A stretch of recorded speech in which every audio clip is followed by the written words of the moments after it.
I'm J.E. Wilds, a hunting guide that lives down in the pristine landscapes of New Zealand.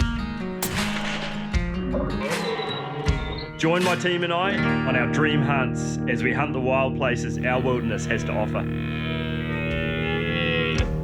Welcome to the J.E. Wilds podcast. Alright guys, welcome back. Welcome back to another podcast. I know it's been a bit slow lately on the old podcast situation, but there's been a lot going on over here. You will be excited to hear that I've got plenty of episodes in the pipeline for this podcast. I've found someone to help me edit them so I can continue making the videos for YouTube and editing all those at the moment, because that's taken up basically all of my time plus more. So, gonna get a little hand with the podcast editing, which is great, because that means more podcasts for you guys to listen to. Quickly, I'll say a couple of things. The hunting channel and the fishing channel on YouTube have both been freaking firing at the moment. The last 365 days for both those channels, I think the fishing channel's at like 22 million views, I think, for the past 365 days. And the hunting channel is on 21 million views at the time of recording this. So they're both absolutely cranking, which is awesome to see. Now, this episode here, we're fresh out of the mountains. I'm sitting down with Jack Russell, my good copper Jack Russell. We've just done a big mountain hunt. You're going to hear us break this hunt down in fine detail. Now, this hunt's actually already out on YouTube. If you've watched the YouTube channel, it's the hunt where Jack gets his stag. And we hunt in the mountains, flying with Scott Rogers at Heli Rural. And we get a nice stag on the last evening with Jack behind the rifle. So this podcast, we're breaking down that hunt. You're going to hear a whole lot more detail on this podcast than we could fit in that video. So enjoy it, guys. I've had so many requests. Where's more podcasts? We need more podcasts. So many of you guys have been asking about the podcasts, and I will admit it's a bit more work than I could manage at the moment, but I'm expanding the team to help me because I'm filming lots of stuff. I'm constantly creating stuff. I just need a hand to put it together to get it out to you guys. I've been struggling with that over the last 6 months. All going well for the future. There's going to be more regular podcasts for you guys to listen to. So if that's something you like, make sure you let me know. Type it in the comments here, send me a DM, anything like that. But yeah, guys, without any further ado, we're going to get straight into it. So enjoy this chat with me and Jack Russell. Alright guys, welcome back. Welcome back to another episode, another podcast. And guess who I've got sitting right next to me? You're never going to guess, so he's just going to introduce himself right now. Who are you? Jack Russell is my name. Yeah, thanks Joe. Long-time mate of Joe's, like a younger brother to me. Helped him with most things where I can, and been lucky enough to have been out in the hills with him for the last 5 or 6 days. So guys, we've got, actually before I get into that, we're in the truck, we're driving, we've just left Scott Rogers' place up at Methven. I'll get into that a bit later, but you may hear some road noise.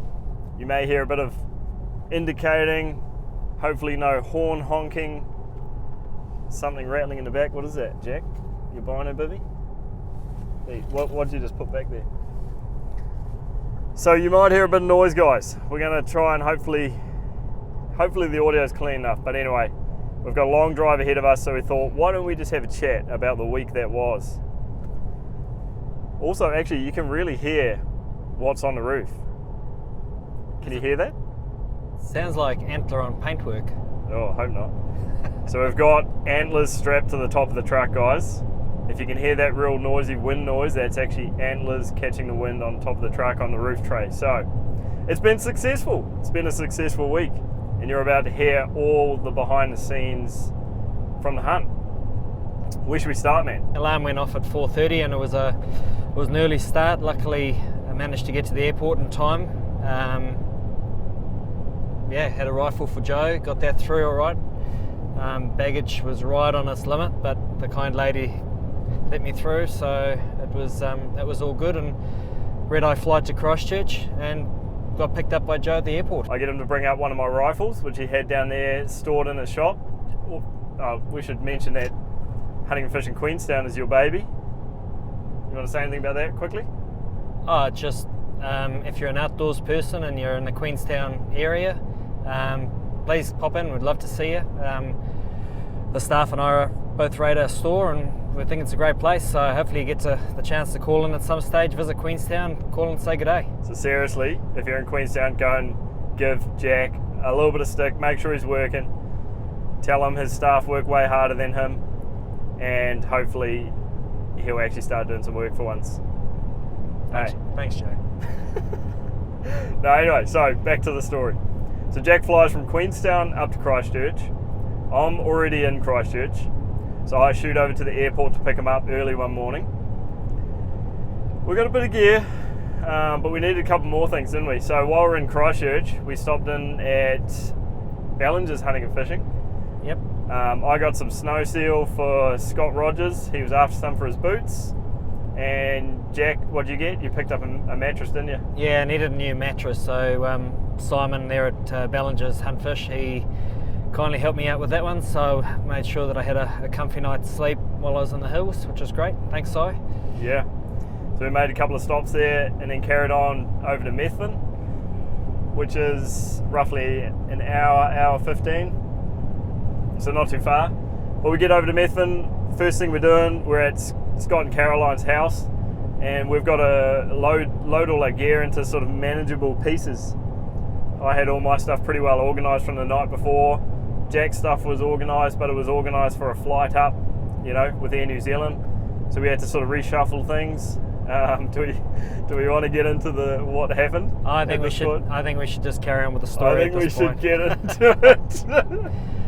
Okay, you start telling it, but I'll butt in at some point, I'm sure. This is a good story, so listen to this, guys. Well, early morning flight, you've done your mate a great favour by, travelling with a rifle, not belonging to you, with somebody else, and that's sort of your focus, making sure everything is sort of hunky-dory for the trip. And the last thing I did when I got there, just if there was anything excess baggage-wise or anything issue with the rifle, or show them the bolt of the ammo, which I had in my checked luggage, I put a little padlock on my big Tatonka barrel bag, as you do. But absent-mindedly forgot that I had carefully zipped the keys for the padlock into that same barrel bag. So Joe had a laugh at my expense when we rock up at Scott's house, and I have to try and get into my bag without damaging it too badly. And all we didn't have many tools at our disposal, did we, Joe? So Caroline's helping us look for tools and stuff in the shed, and we had like a sledgehammer. Oh no, it was an axe. We had what else did we have?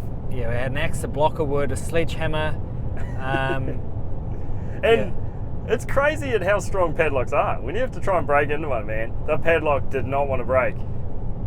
Without a little peen hammer or something, or a dog bar or something, it was quite an effort. And of course, Joe was loving every second of it. It was gold. It was so funny, but I felt bad, but I still had, you gotta laugh at your mates in a time like this. He would have laughed at me if it was me. So Jack finally gets into his bag, ends up breaking the zip, not the padlock, unfortunately, and then shortly after that realises that the keys are inside the bag. So there's no way. Previous to that, you thought you'd drop the keys out of your pocket, didn't you? So Anyway, it was one of those moments, but it was worth a laugh, and we got sort of things a bit settled after that, didn't we? Put a few, condensed everything into our helicopter luggage.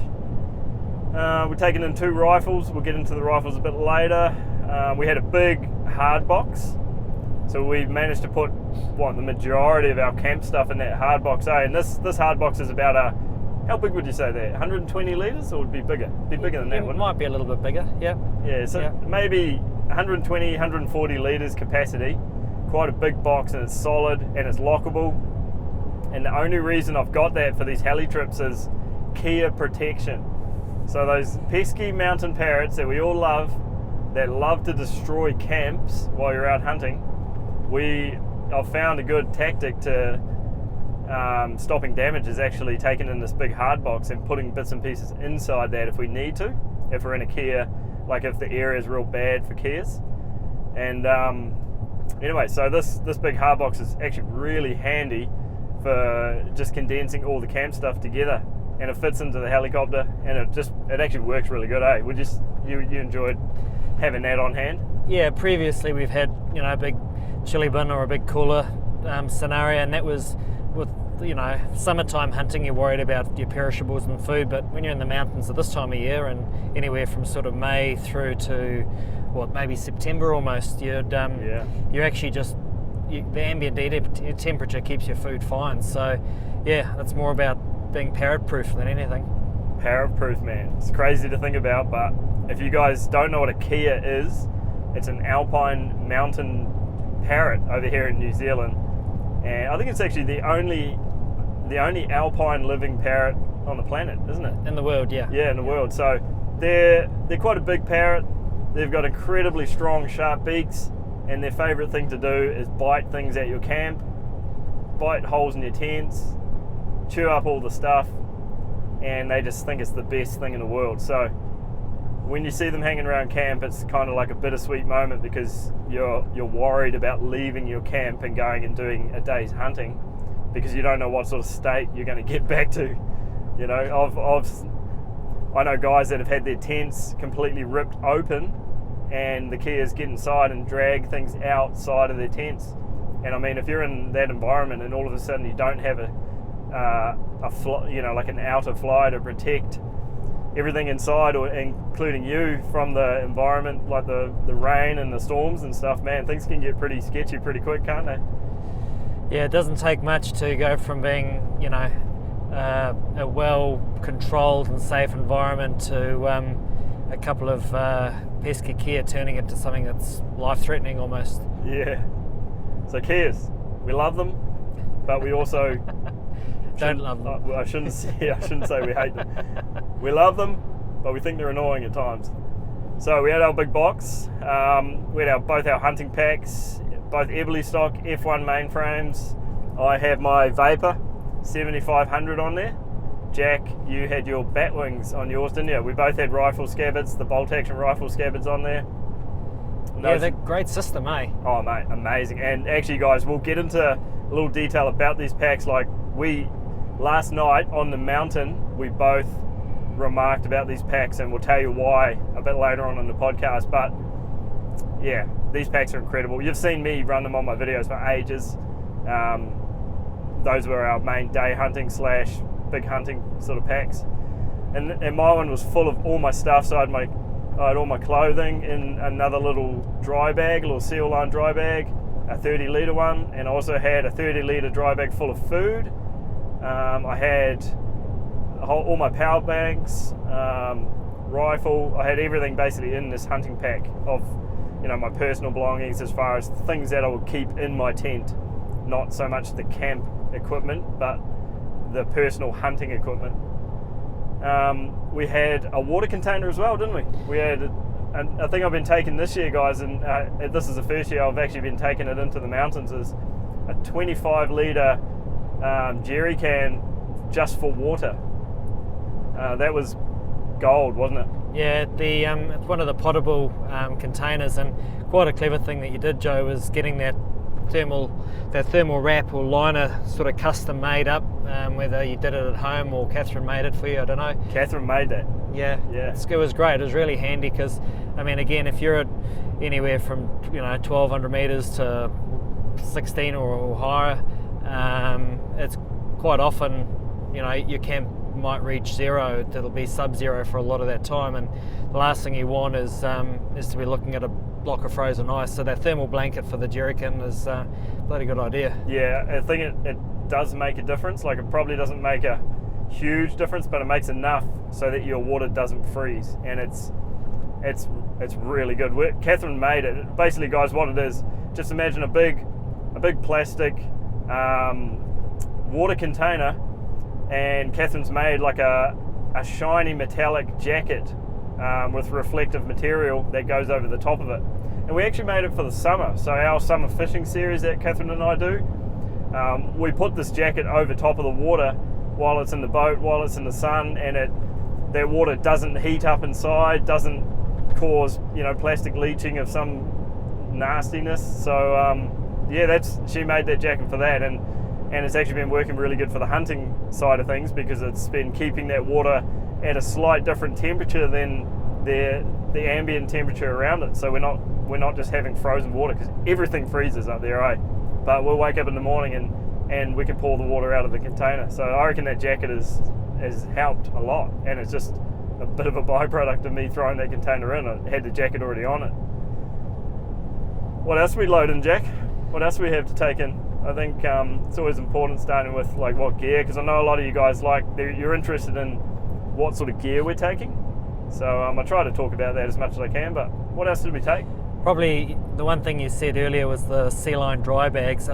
One thing I'd really suggest, guys, is as much as possible, you can organise everything you pack internally by keeping your clothing or all your accessories sorted by having a whole range of little compression bags or dry bags. It's so easy to know that your camp clothing's in a green bag, for example, and your emergency kit's in a blue one, and you might have your camera stuff or your first aid stuff in a red one, and you can quickly eyeball it, and not only does it keep it sorted, but you can keep it really well packed in your main bag. And then following on from that, you put it into a larger backpack style dry bag. I think you've got one of the big Sea Line ones. I run a Yeti Panga bag. It just helps keep everything watertight. You can leave that bag outside at night if you need to, so you keep as much space in your tent as possible, but your goods inside are fine, and doesn't matter if it rains or snows or sleets or whatever, things stay dry and organised. Yeah, and having things organised makes things so much smoother when it comes to unloading and all that, and just general tent life. I had two 30-litre ones, like I said before. One of them was full of clothes, one of them was full of my food, and inside the food one I had all my daily rations, all the stuff that I had set aside for each day, individually bagged inside of that. So it's just like the ultimate housekeeping, I reckon. Just keeps things tidy, keeps things easy and smooth. Gives you more hunting time at the end of the day, because your daily admin is that much more efficient. Yeah, that's right. That's exactly right. So a little bit of prep before the trip, guys. A little bit of prep before the trip. But speaking of prep, actually, we should probably talk about our prep for this trip. So we've been talking about doing this trip for, months? 5 months? Yeah, maybe even longer. Yeah? Yep. And originally, so Jack, working in the store, how would you say it, Jack? Like, if you want to take a week off hunting, there's a lot that goes into planning that week, like as far as calendar dates for your staff, all that sort of stuff. So you had to eyeball the calendar a long time in ahead and pick a date that worked with everyone, didn't you? Yeah, basically it's not just hey, let's go next week because the weather looks fine. We have to do it on this date. We have to make something work, and that's planning not only in and around rosters and promotional programs and everything like that, but I've also got a young family at home, so it's working in with them, and an understanding wife, and so this is the week we ended up with, and Joe will go into it, but we had a different plan to what we ended up sort of carrying out, right? Yeah, so we had our first plan was to do a West Coast hunt. So we wanted to do a West Coast hunt. We did a West Coast hunt together last year with Joe Flutie. He was with us. You would have definitely seen the videos on the channel. We did 2 episodes from that trip, and we wanted to do another one this year, another West Coast hunt. So we were planning that. We were planning a spot that I'd sort of been keeping an eye on for quite a while now. We were going to fly in there, but unfortunately, the week, once you can finally get a solid weather forecast, it showed that we were going to have a really patchy, basically a bad weather forecast for that area for our chosen designated week of hunting. So this was a big thing we had to think about. Do we risk going in there with a bad forecast? Bad forecast being strong winds, lots of snow, rain, all sorts of nasty stuff. But anyway, we had another plan up our sleeve just in case there was a bad weather forecast for this one. And that other plan was to come over to the East Coast, which would be like a Christchurch, Canterbury type based hunt. And we had 2 of those. We had a plan B and a plan C, and they were both on the opposite side of the South Island. And I think that's like a valuable thing. I'd love to get into that a bit later on in detail in one of my videos on hunt planning and stuff. But I think for all the hunts that I do, and Jack does as well, like you always have to have a plan A, a plan B, and a plan C. Our plan A didn't quite work with the weather, but luckily we had a plan B and a plan C that would give us a different opportunity, for different weather forecasts and different weather patterns and things like that. So I guess long story short, Jack, we ended up ditching plan A on the west coast, and we cruised up to our plan B or C, Canterbury hunt. So instead of me picking up Jack from Queenstown and driving over to the west coast for a hunt, Jack flew up to Christchurch, where I already was there. I was doing another shoot there the week before, so I was in Christchurch, and I picked you up from the airport, and we changed our whole plan around that weather forecast, didn't we? But luckily we had those backup plans already organised. It just pays to be fluid in your thinking and be prepared for any eventuality, because you mentioned, and I can't remember when it was, but during the course of the last few days, imagine you plan a hunt, you've either driven somewhere or you've flown from overseas or from the North Island to come to this big South Island adventure, and you're flying in the helicopter and there's a tent already there, or there's a weather event, or there's something that prevents you from going to that chosen point. Being flexible, being fluid is ultimately what's going to provide you with some form of success, and still maximise the time that you've got. Exactly, and I think another good thing to say too is Halley Rural, where Scott's based in Methven there, if there's bad weather on the west coast, there's often good weather on the east coast, because it's sort of, if those weather systems move up the west coast, and by the time they get over to where Scott is over in Canterbury, they're petered out, so you often don't really get those big storms rolling over so much. So I've found in the past, if it's unhuntable or it's not safe to go on the west coast, generally that week I can go onto the an east coast hunt through Canterbury, flying with Scott at Methven, and you can make use of that week. And how well is Scott positioned? We've got access both north and south of where he's based, so it gave us plenty of scope.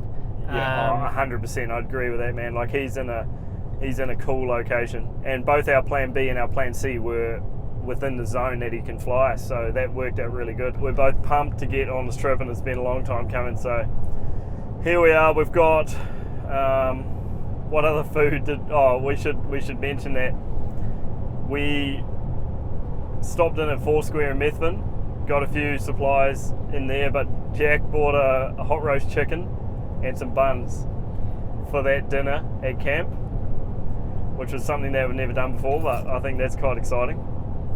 It ended up being really good. I mean, wasn't without a few issues on the way. I think Scott's helicopter may have smelt like chicken for the next couple of days, but dinner that night was fantastic, and I think that we laughed about it, but I don't think the kind lady in the Foursquare would have realised that we would have been eating that bird that many hours later top at of altitude. The mountain, yeah. We leave Scott and Caroline's house, so I'm lucky enough they invite me in to stay there. They've got a cabin there, so I sort of base out of the cabin when I'm in the area. If I'm doing a hunt with them or something like that, it's really handy for me.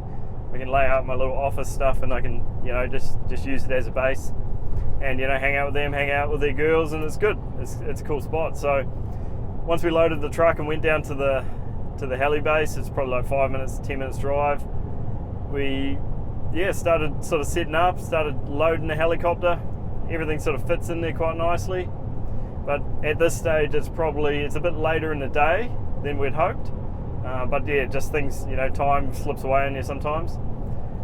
So I guess we'll just cut to the chase. We're in the air, we're flying into our location, so we're probably, I think it's about 14 minutes flight time, I think it worked out to be, each way from the heli base. So it wasn't really far, but it was a pretty cool flight, eh? Oh, it'll be one of the more memorable flights that I've had. Scott's a great pilot and knows the area really well. He showed us some terrain that I hope I never have to see on foot, because I don't know who would get to hunt those sorts of places on foot, but from the air and the safety of the 500, it was just incredible. You're looking at big sheer rock faces, and it was definitely ingrained in my memory now. Yeah, I think that particular place you're talking about was, oh man, You were calling it the cathedrals, were you? Yeah, it was quite gothic. It was almost sort of sharp, rocky precipices, and it was wild country, man. It was straight up and down. We saw, what did we see? Flying in as we're sort of weaving our way through the mountains to our designated camp spot that I'd previously picked out using Google Earth. We saw some animals, didn't we? So what did we see on the flight in? Chamois? Yep, saw some chamois, and I think at least a couple of tahr. Yeah, we saw one bull tahr that looked quite good from a distance as you're flying past. It's awesome to see the animals when you're flying through, and you just hope that there's a similar hunting setup where your destination is, because you're flying past all these animals. So that it's always exciting when you see them from the air, I reckon. Yeah, well, the thing that got me was on that flight, and especially when we started hitting the country that you'd picked out, was we saw quite a reasonable number of deer just coming through, and stags. It sort of got the mood switched on for the trip, right? It did, man. It did. Yeah, it did. So very exciting as you're closing in on the terrain that you've scouted for hours, and you're finally in there looking at it. It looks a whole lot different always as per usual, but because we're starting to see deer on the fringes as we're flying through the valley that gets me going, that's awesome. So what we did is we had it was like a little knob that I'd sort of scoped out, and we managed to land a helicopter right on top of it, didn't we? Sort of like a flat pad in amongst tussock. It's like a sub-alpine level. It's a big, long valley that comes off a big river. So one of the big rivers in Canterbury, this particular valley comes off that big river. So yeah, pretty wild country. The valley we're in is actually semi-elevated. I think it's about 1,300, was it? Or 1,200 meters elevation where we landed the helicopter. Yeah, subalpine is definitely the best way of describing it. You're looking up at mountains, but they don't really start that sort of high above you, Yeah. So you're already a fair way up. So we landed in, jumped out. Scott helped us unload all the stuff, and we sort of piled it up, and basically shook his hand. The plan was the following Wednesday, so this is on the Thursday. Thursday, yeah. Yeah, this is on the Thursday, so the following Wednesday Scott's going to be picking us up, and we saw him off. He flew out of the valley, disappeared out of earshot, and me and Jack are just standing there left in awe looking around, aren't we? It was that moment of silence. It's sort of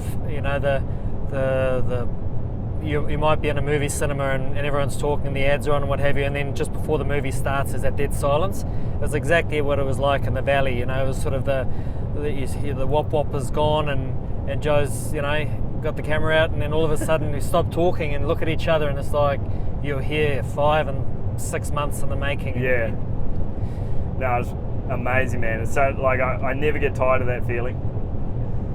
So yeah, the first plan was we've got to figure out where we're going to camp. So all our gear's piled up on the top of this knob, but the forecast that we had, there was going to be the forecast was saying 2 rough days at that point, 2 rough days of weather. At this point, it was also, I just interrupted there, it was what, about maybe 3:30 by the time we landed, and we could, looking down the valley, see weather on the way. So there was a bit of essence of time to pick camp out, choose it, and have in mind that we were going to have some rain, have some snow, but also, probably most importantly, try and find a little bit of shelter from the wind, because that wind didn't stop, did it? Nah, that's right. So it's like it gets dark at 5:30. So yeah, time is very short for us, and we're walking around, and the approaching system that we've got in our forecast meant we were going to get a northwest wind, and a northwest wind in those mountains generally brings a bit of bad.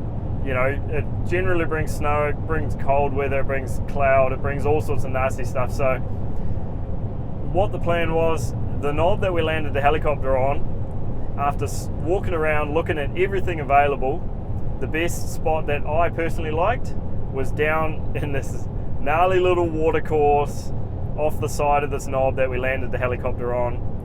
The benefits of it was going to protect us from that wind. The negatives is it's in a potential watercourse, It's not like a riverbed, so to speak, but it's a depression where if you get a lot of rain, it will definitely run down through there. There's a few rocks in amongst the tussock. The tussock's tall, like the grasses. It's tall grasses. Some of it is probably waist high, eh, Jack? Yeah, and the whole lot of it is probably sitting on a 25 degree angle? Yeah, easy. So this was the best option we had, and you can't really tell this by your e-scouting, and Google Earth and Gaia. Prior to this, I just figured, there'll be a flat spot somewhere out of that wind.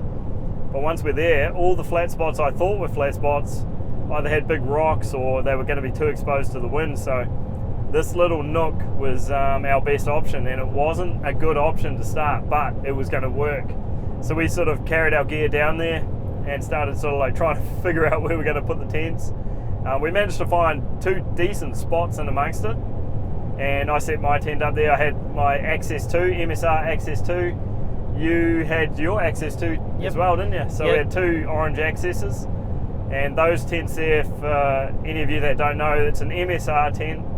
It's a 4-season tent. It's designed for generally high elevation, or it can handle some bad weather. It's probably, out of all my tents, Jack, I'd say that's the one I want to be in if there's a blizzard or something nasty coming.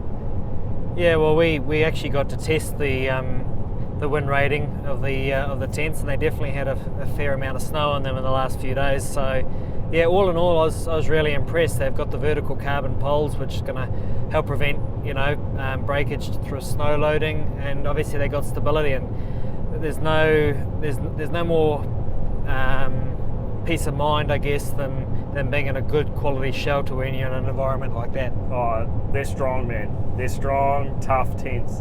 So we had these set up. The good thing about them is they're both 2-person tents, and they're not actually, the footprint isn't that big. So we managed to slot them into these sort of like mediocre spots. And at the start it was like, what are we doing, sort of thing. But while we were setting up our tent, our tents, I looked above and straight away saw a stag. There's a stag coming out of the scrub above us in the mountain, and it was coming down our way, Ajax. So we were like, freaking heck, like we landed an hour and a half ago, we're setting up our camp, and there's a stag walking down towards us. Yeah, I think he, like us, was a bit surprised at where we were going to be setting up camp, but with that weather rolling in, the rain starting, a little bit of snow falling, what a cool sight to see. Yeah, man, I was pretty stoked. So he sort of like made his way down towards us. He didn't know we were there, and by the time I got the big camera out, he was just disappearing, and he actually went into a gut above us at 150 meters. Yeah, something like that. Yeah, and disappeared. Like in that gut, it was just scrub filled. It was all thick stuff, and yeah, he was just feeding his way through there. Who knows where he ended up? We never saw him again, but he ended up getting pretty close. And this is like straight away after landing. This is while we're setting up camp, so we're both feeling pretty positive about that. I think the tents are set up. Jack's got his big mattress. I've got my Mondo King, which you've seen him for, big Thermarest Mondo King. We've both got big booty mattresses. What else do we do? We've basically just got all our cold weather gear, good sleeping bags. Mine's the Thermarest Parsec. Jack, what's yours? Running a Rab Neutrino Pro in the 600, and probably to complement that, and I think you've got the same, Joe, as the sleeping bag liners. We've people always talk about them for years and years, the old silk liners or cotton liners. The ones we've got are a type of fleece which claim to give you, I think it's about 18 degrees additional warmth, but they definitely do make a difference in those environments, so just boost that warmth rating of your bag. 100%. I don't go into the mountains without my one. I think it, just while we're talking about it, it adds 2 benefits. It keeps your sleeping bag cleaner than if you were just sleeping in it without a liner, and also it increases your temperature rating, so you're warmer at nights, which is, in those environments, that is huge. That is a huge benefit. So yeah, I forget what they are. Is it a Cedar Summit? Yeah, it's a Cedar Summit, yep. Cedar Summit Reactor or something? Yeah, Reactor Extreme. That's it. Luckily you know what you're talking about. But Anyway, those are good. Recommend them, man, 100%. So camp set up, we thought, all right, let's try and make a little communal cooking area. As you guys know, I love to have a little zone that's set aside just for the cooking. And then we had this little pile of rocks in amongst some scrub and amongst some tussock, and we sort of like flattened it all out, and it looked like it was going to be workable. Like we thought, oh, we could actually live with this. So we set up in there, and we ended up getting my big fly out, which is that big MSR fly. You would have seen in the videos the big, I don't even know the model of it. I should know the model of it, but yeah. But what we ended up with, once it was up and we got it all guided up and got the poles sorted and flattened some of that tussock, was a really workable communal spot. We ended up, I don't want to jump ahead, but we ended up being able to sit under there and cook and glass, and even had the spotting scope up at one stage. Yeah, that's right. So now we got this. We kept the fly pretty low too. Like at one end we could stand up, but at the other end it was pretty low. But it was designed like that to I guess protect us from the wind that was going to be turning up in a couple of days' time. So that was cool, man. We've got a cool camp set up. We've got 2 tents. We've got our little communal cooking area. We've got with the hard box underneath it and all the cookers and stuff. And we're tucked away in our little gully of madness, down off the edge of this little knob, which ended up being our main glassing point. But we'll talk about that shortly. But I think the camp, I will say one thing is, at the start, we were skeptical. We knew it was our best option, but we were like, man, this is not going to be comfortable. But by the end, that camp was actually cool. I liked that camp at the end, eh? Yeah, no, it definitely grew on me. I think I was more skeptical than you. You were pretty adamant right at the start that was our best bet, and we had to make it work. And I kept trying to introduce maybe a different viewpoint, but I think the thing that again, by being flexible, we decided the tents don't have to be close by to each other, and we just found what would work best for ourselves, and it worked really, really well. Yeah, it did. I think our tents were 20 metres apart, I'd say, and then our communal cooking area was in between. Yeah, so it worked out really good. But yeah, so that night, sort of once we'd seen that stag and once we'd sort of set up our camp and started to relax, I don't think we saw any other animals, did we? No, I think the thing we were most had in mind was probably dealing to that chicken. Yeah, the roast chicken that we'd bought at Methven Foursquare gets pulled out of Jack's bag, and this was a good dinner. We pulled out these squashed buns, which were still amazing and fresh, but just a little bit squashed, and roast chicken, and that was like exactly what we felt like for that dinner. So it got dark pretty quick, guys. We're having dinner under our little fly, and flurries happening at that point. Yeah, there was. Yeah. There was, a little bit of snow flurry coming in. Yep. We're having a hot drink, eating dinner, having, just talking, spinning some yarns, and talking about the day that's going to be tomorrow, which was meant to be a bad weather day. No, sorry, 2 days from then was a bad weather day. But yeah, we pretty much went to bed after that, and in the morning, I don't know, you had a pretty good sleep that night too. I had a pretty good sleep, even though it was sort of uneven and all that. It was actually quite good. Yep, early start that morning. I think I slept the wrong way around that first night. Actually, I was just so keen to get into bed. I think my feet were higher than my head, but so be it. It ended up being really good, and it meant that the following day, the Friday, which probably ended up being one of our best weather days, maybe, or at least up there. Yeah. We got off on the right foot. Yeah. So Friday, we get up early. We make a coffee in camp, and then we walk the 15 to 20 metres, roughly. Yep. Up on top of this knob, which is just above camp. We sit down with our binos. I've got the cameras, we've got our coffees, and we just hunker into the scrub. The wind at this stage is it's blowing pretty cold, coming down the valley. The wind chill was a thing, we were both in gloves. At one stage I had liner gloves and then glassing mitts on over the top. It was the temperature was cold, but the wind chill was next level. It made it real uncomfortable, man, to be honest. And it it just goes to show, like, down at our camp, where we'd use this natural shelter of this hump, this knob, our camp was nice. But then you walk up onto the knob and it's like freezing cold. So we're sitting there, we're glassing, we're looking around, sipping our coffees, it's getting light, and I ended up putting the camera on the tripod, and I thought, I'll just grab a couple of photos on self-timer, and, you know, set the self-timer, got into position, started glassing, and while I was taking photos, I spotted a stag, like straight away.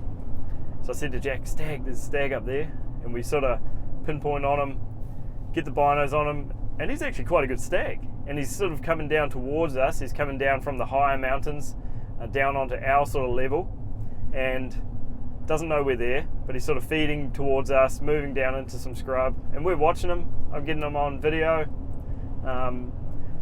Old animal. Probably, how many points did we count, Jack? 9, was it? I think nine, and he had, for one of the bays, maybe just a little wee knob, so 9.5, call him. Yeah, an old animal, like pretty decent beam length to him. Good looking animal. So we're watching him. He moves his way down into the scrub, and then we don't, he sort of, after a little while, disappears. This is the first proper hunting morning, remember, guys. So this is the first animal we've seen. Pretty exciting. We're both pretty pumped on this. We carry on glassing. We don't see him again for quite a while, but he disappears into the scrub, and I think it was a bit later on, we spotted a group of stags up high on the mountain above us, like 400 metres above us, elevation-wise, probably like 700 metre straight line. There's a bunch of them up there, wasn't there? Like 5 or 6?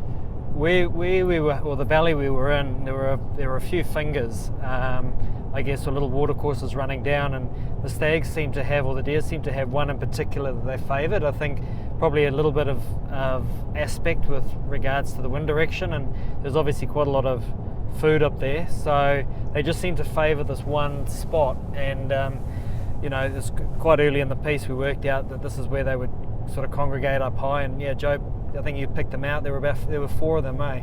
Yeah, 4 to start, and then 2 more turned up higher up. Yeah. But this is pretty cool. We've got the spotting scope at this point, and now we're looking at these animals up there, and they're all sort of younger animals, and there's like little outcrops of rock, and then it's like tussocky ridges, a little bit of scrub, but it's actually fairly open country, isn't it? Like, there's not that many places to hide up there, but they were pretty comfortable. They felt comfortable up there, and they're moving their way around. Like, I think 4 of them started coming down towards us, didn't they, at one point? Like, they started feeding their way down the ridge. Yeah. And is that the day those 2 came really close to us, or was that the next day? I think that may have even been the next day. Yeah. So straight away, guys, we're into stags. So we're seeing these stags up top. Jack spots 2 hinds, didn't you? A hind and a yearling. Yep, coming around the lower faces. It's the level that we were at. There was actually quite a thick belt scrub. It sort of stretches the valley floor, and then, like Joe says, it sort of opens up beyond that as you start making your way uphill.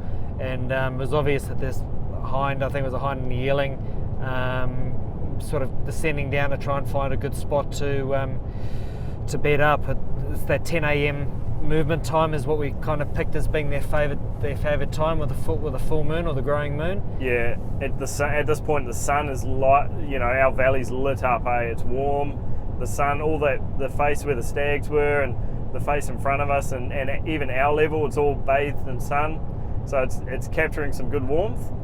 And our little knob that we're sitting on is surrounded by all this scrub that Jack's talking about, and it's thick, it's tall scrub, and there's many spots for animals to hide in there.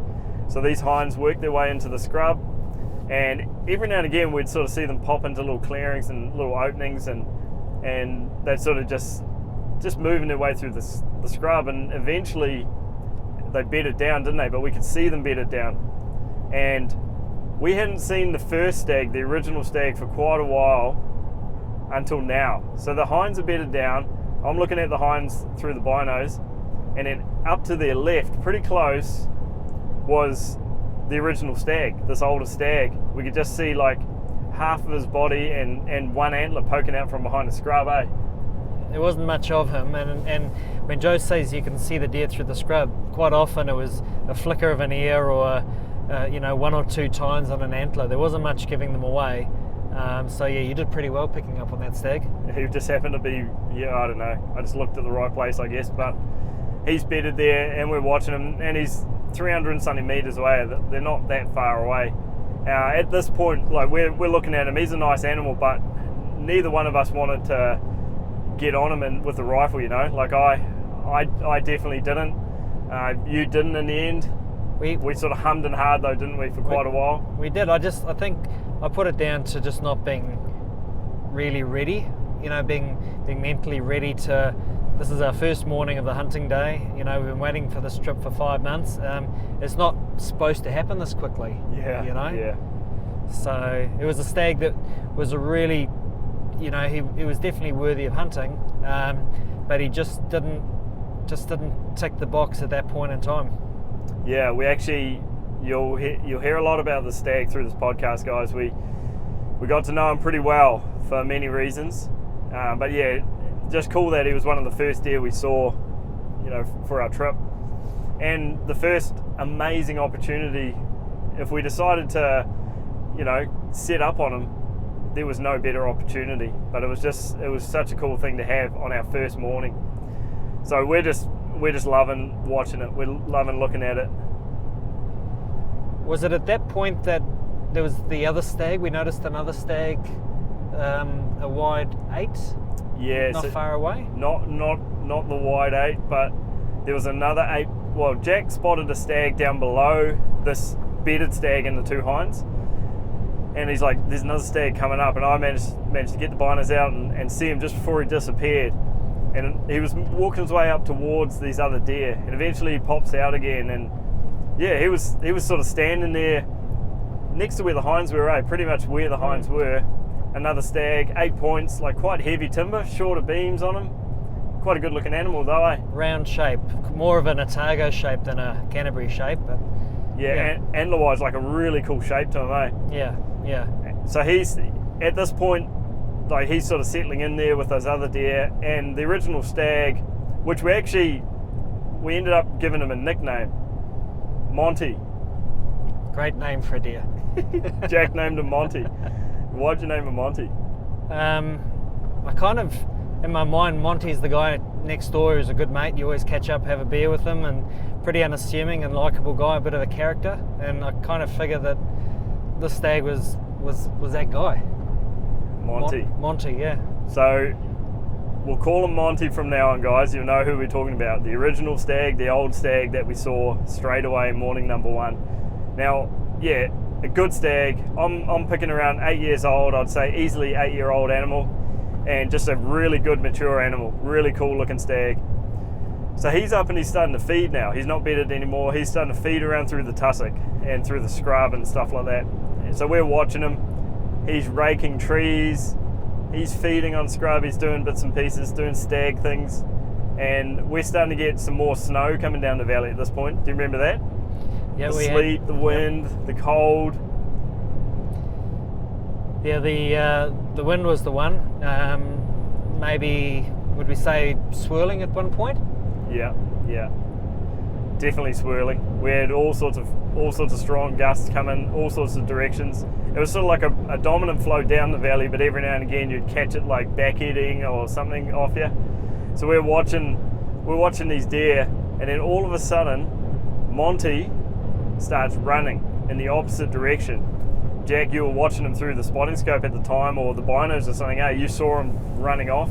Yeah, we just Joe and I have got a really good little positive vantage point. We're tucked up as much out the wind as we can behind some scrub, so we're not moving at all, and there's no way Monty would have seen us. We're a good 350 or whatever it was, and but yeah, he picked up his skirt and he was up the hill, so I can only put it down to the fact that he got one of those back eddies and smelled something he didn't like, and he started making his way up the higher ground. Yeah, and so he's heading up the ridge above us, and every now and again he stops and he's like looking around the valley, not looking at us at all, but looking around the valley. And we put it down to him that he definitely must have caught a bit of wind off us, because that's the only thing that would have would have tipped us off. He's running up. The other deer that were with him, the two hind, the hind and the yearling and this new stag, were still just unaware. They were looking up to where he was because he barked a couple of times, but they were still there. They weren't onto us at all, eh? So it's real weird. Like, it was a real weird setup because he was pretty close to them when he took off as well. So yeah, just maybe showing a little bit of age and a little bit of maturity. Just maybe just that gut instinct, that survival mode. Hey, look, there's something not quite right in my habitat. I'm out of here. Yeah, and we watched him disappear up the valley, up the ridge, and he just started gaining elevation really quickly. And then every now and again, you'd see him get up to a ridge top, and he'd look down into the valley where we were. You'd see him just standing there looking around, and then he'd disappear. A little while later, you'd see him pop over another ridge, and he'd be doing the same thing, further away. So it was a crazy encounter, man. Like, it was actually a crazy encounter.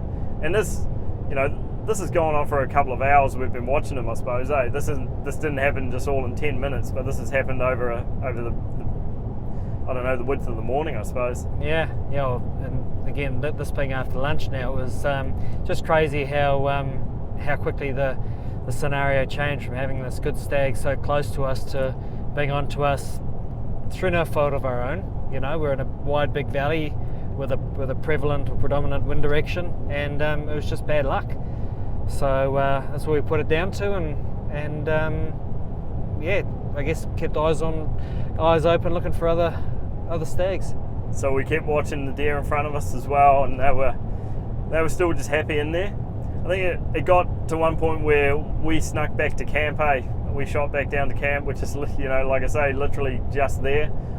We get under our shelter, make a bit of lunch, don't we? Yeah, yep. Can't remember what I had, but I had something delicious, most likely. Oh, wait, we forgot to mention the chamois, the buck. Oh, right, yeah, probably that morning still. One thing that I will, I don't try to give out too much credit, especially to Joe if it's undeserving, but he managed to, he had a couple of really good sightings this last few days, and he found a chamois. We think it was a buck, and it was basically just about, it was on a knob that we saw him, but so literally a stone's throw from camp, so he was kind of like camp buck, but he was by himself in a rocky bluff. I had no desire to go and chase the chamois because you'd have to be a mountain goat yourself to get up there, but he didn't seem to move for the 3 or 4 days that we were in town. He had a really good little spot up there, eh? I think it was 800 metres from camp, and it was in gnarly tiger country, man. Like, just makes you wonder how they even get into that country, eh? Just imagine a bluff, guys, a really big cliff face, and there's a few little tussocky fingers on this cliff face. He's just in amongst all that. Yeah, they're amazing creatures, and probably, it's a fight between them and the tart as to who the true alpine king is of the mountains. They're just, chamois are incredible. The places that they go and the places that they turn up will just make your mind boggle at times. Oh, just at home in the mountains, eh? It's awesome to see. So we've put the spotter on this animal, and yeah, he's a long way off, but we're both pretty positive he's a buck. You can see sort of the defining characteristics of a buck, even though he's at distance. You can, some of it, sometimes it's no mistaking, eh? So he also looked like he was looking at something out to a valley to his left, our right. We never did see what he was looking at, eh? But he kept putting his focus down into one particular area. Yeah, it was amazing that the height that the deer were wasn't too dissimilar to the height that the chamois was. Even in that little bluff face, you skip ahead a couple of days, seeing deer at almost that same level in that alpine meadow. Yeah. And yeah, who knows what the chamois was looking at, but I don't think anything would have disturbed him too much because he was safe from most of the world, I'd say. Yeah, we were sort of thinking that maybe there was a doe group or a couple more chamois just tucked away in there that he was keeping an eye on, but we couldn't quite see them from where we were. It was just like a little finger gorge that ran, I guess, parallel with that bluff that he was on, just out of sight from us, unfortunately. So yeah, that was pretty cool. Chamois from our little glassing knob, and then so back to that evening. So after lunch that evening, I think we just snuck up back on the knob, didn't we? And I don't even remember what we saw that evening, man. No, it was. I think it was a bit quiet, to be fair. I think the weather was beginning to deteriorate a wee bit. You know, Joe, for those of you that haven't watched all of Joe's vids or what have you, he spends a lot of time, or the focus, especially for the first couple of days, is just really hunting your feet first. You know, the old fish your feet first mentality of there's no point walking a million miles until you've thoroughly investigated the country that you're in. So our plan was just to scope out as much of the good close ground. He's done the work finding us a spot on the maps. We've landed, we've set up camp, and just keeping an eye on our immediate proximity, you know, so we didn't go too far.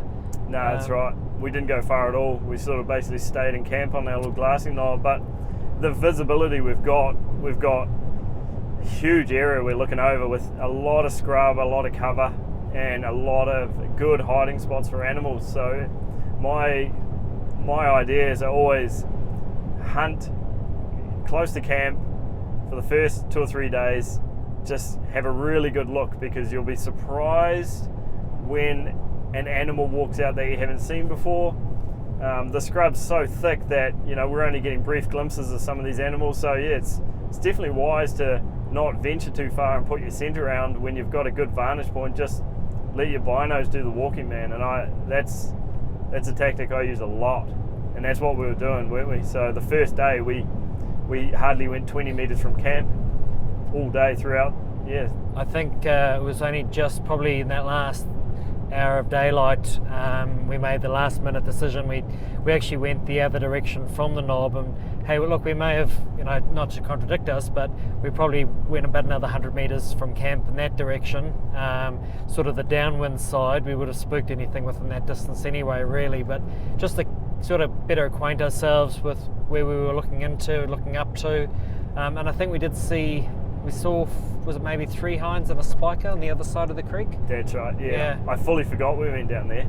So it was the last little bit of light. Literally just wanted to see what was on the other side of camp. And you went first, eh? I was sort of catching up. You spotted those 3 hinds and the spiker on the valley floor in the scrub. Like that was a good spot too, man. But I think that was all we saw, wasn't it? Till dark. But we didn't have much time. We were really just checking out what was over that side.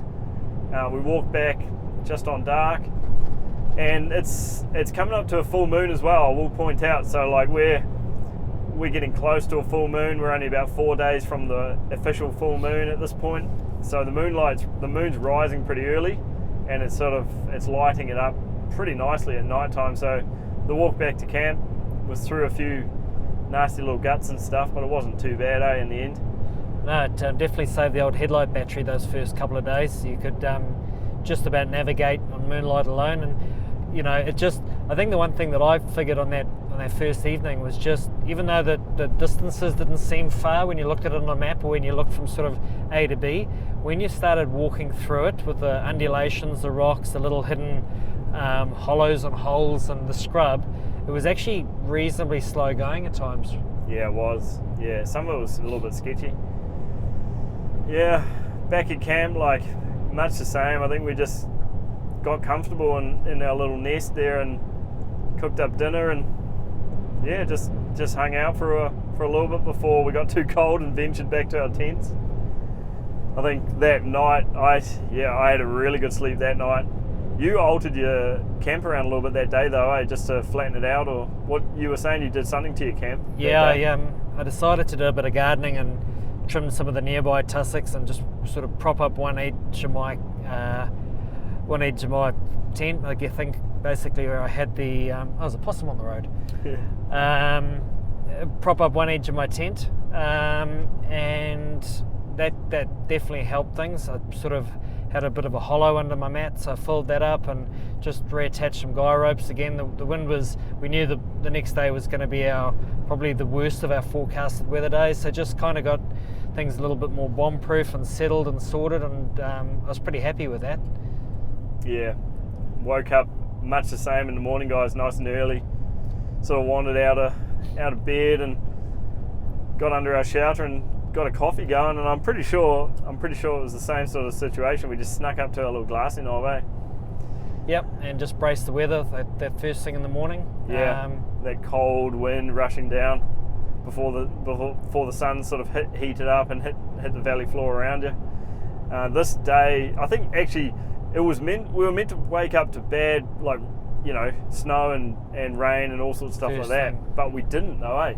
No, Do you remember? it was actually it wasn't quite a bluebird, but it was actually a pretty nice morning. It's a beautiful morning. Yeah. So we thought, oh, maybe that weather's been, maybe the snow flurries we had the day before was the bad weather, just pushed forward a little bit. And anyway, so we got this really good morning, and we're glassing. We got a cold wind though still, but it's a really good morning. No rain, no snow, and we're glassing. Up on the mountain above us was, what deer did we see that morning? Do you remember? I think that was when we saw. Didn't we see the 2 deer fighting that morning? Oh yes, yep. 2 stags way up the ridge fighting. First of all, I spotted one up there, so I was just getting the camera ready to put on him, and another stag walked out. And this is the same ridge. This is the one Jack was telling you about just before, with the rocky outcrops that the stags really liked. So this is that ridge, and this stag was standing there, and then all of a sudden another one turned up, and then they started sparring. So they weren't it wasn't like a real soft play fight type thing. They weren't fighting, but they were sparring with a little bit of intent. Like they had their hackles up. I could see it on the camera, and they were putting a little bit of force into it, but they weren't just full on trying to kill each other.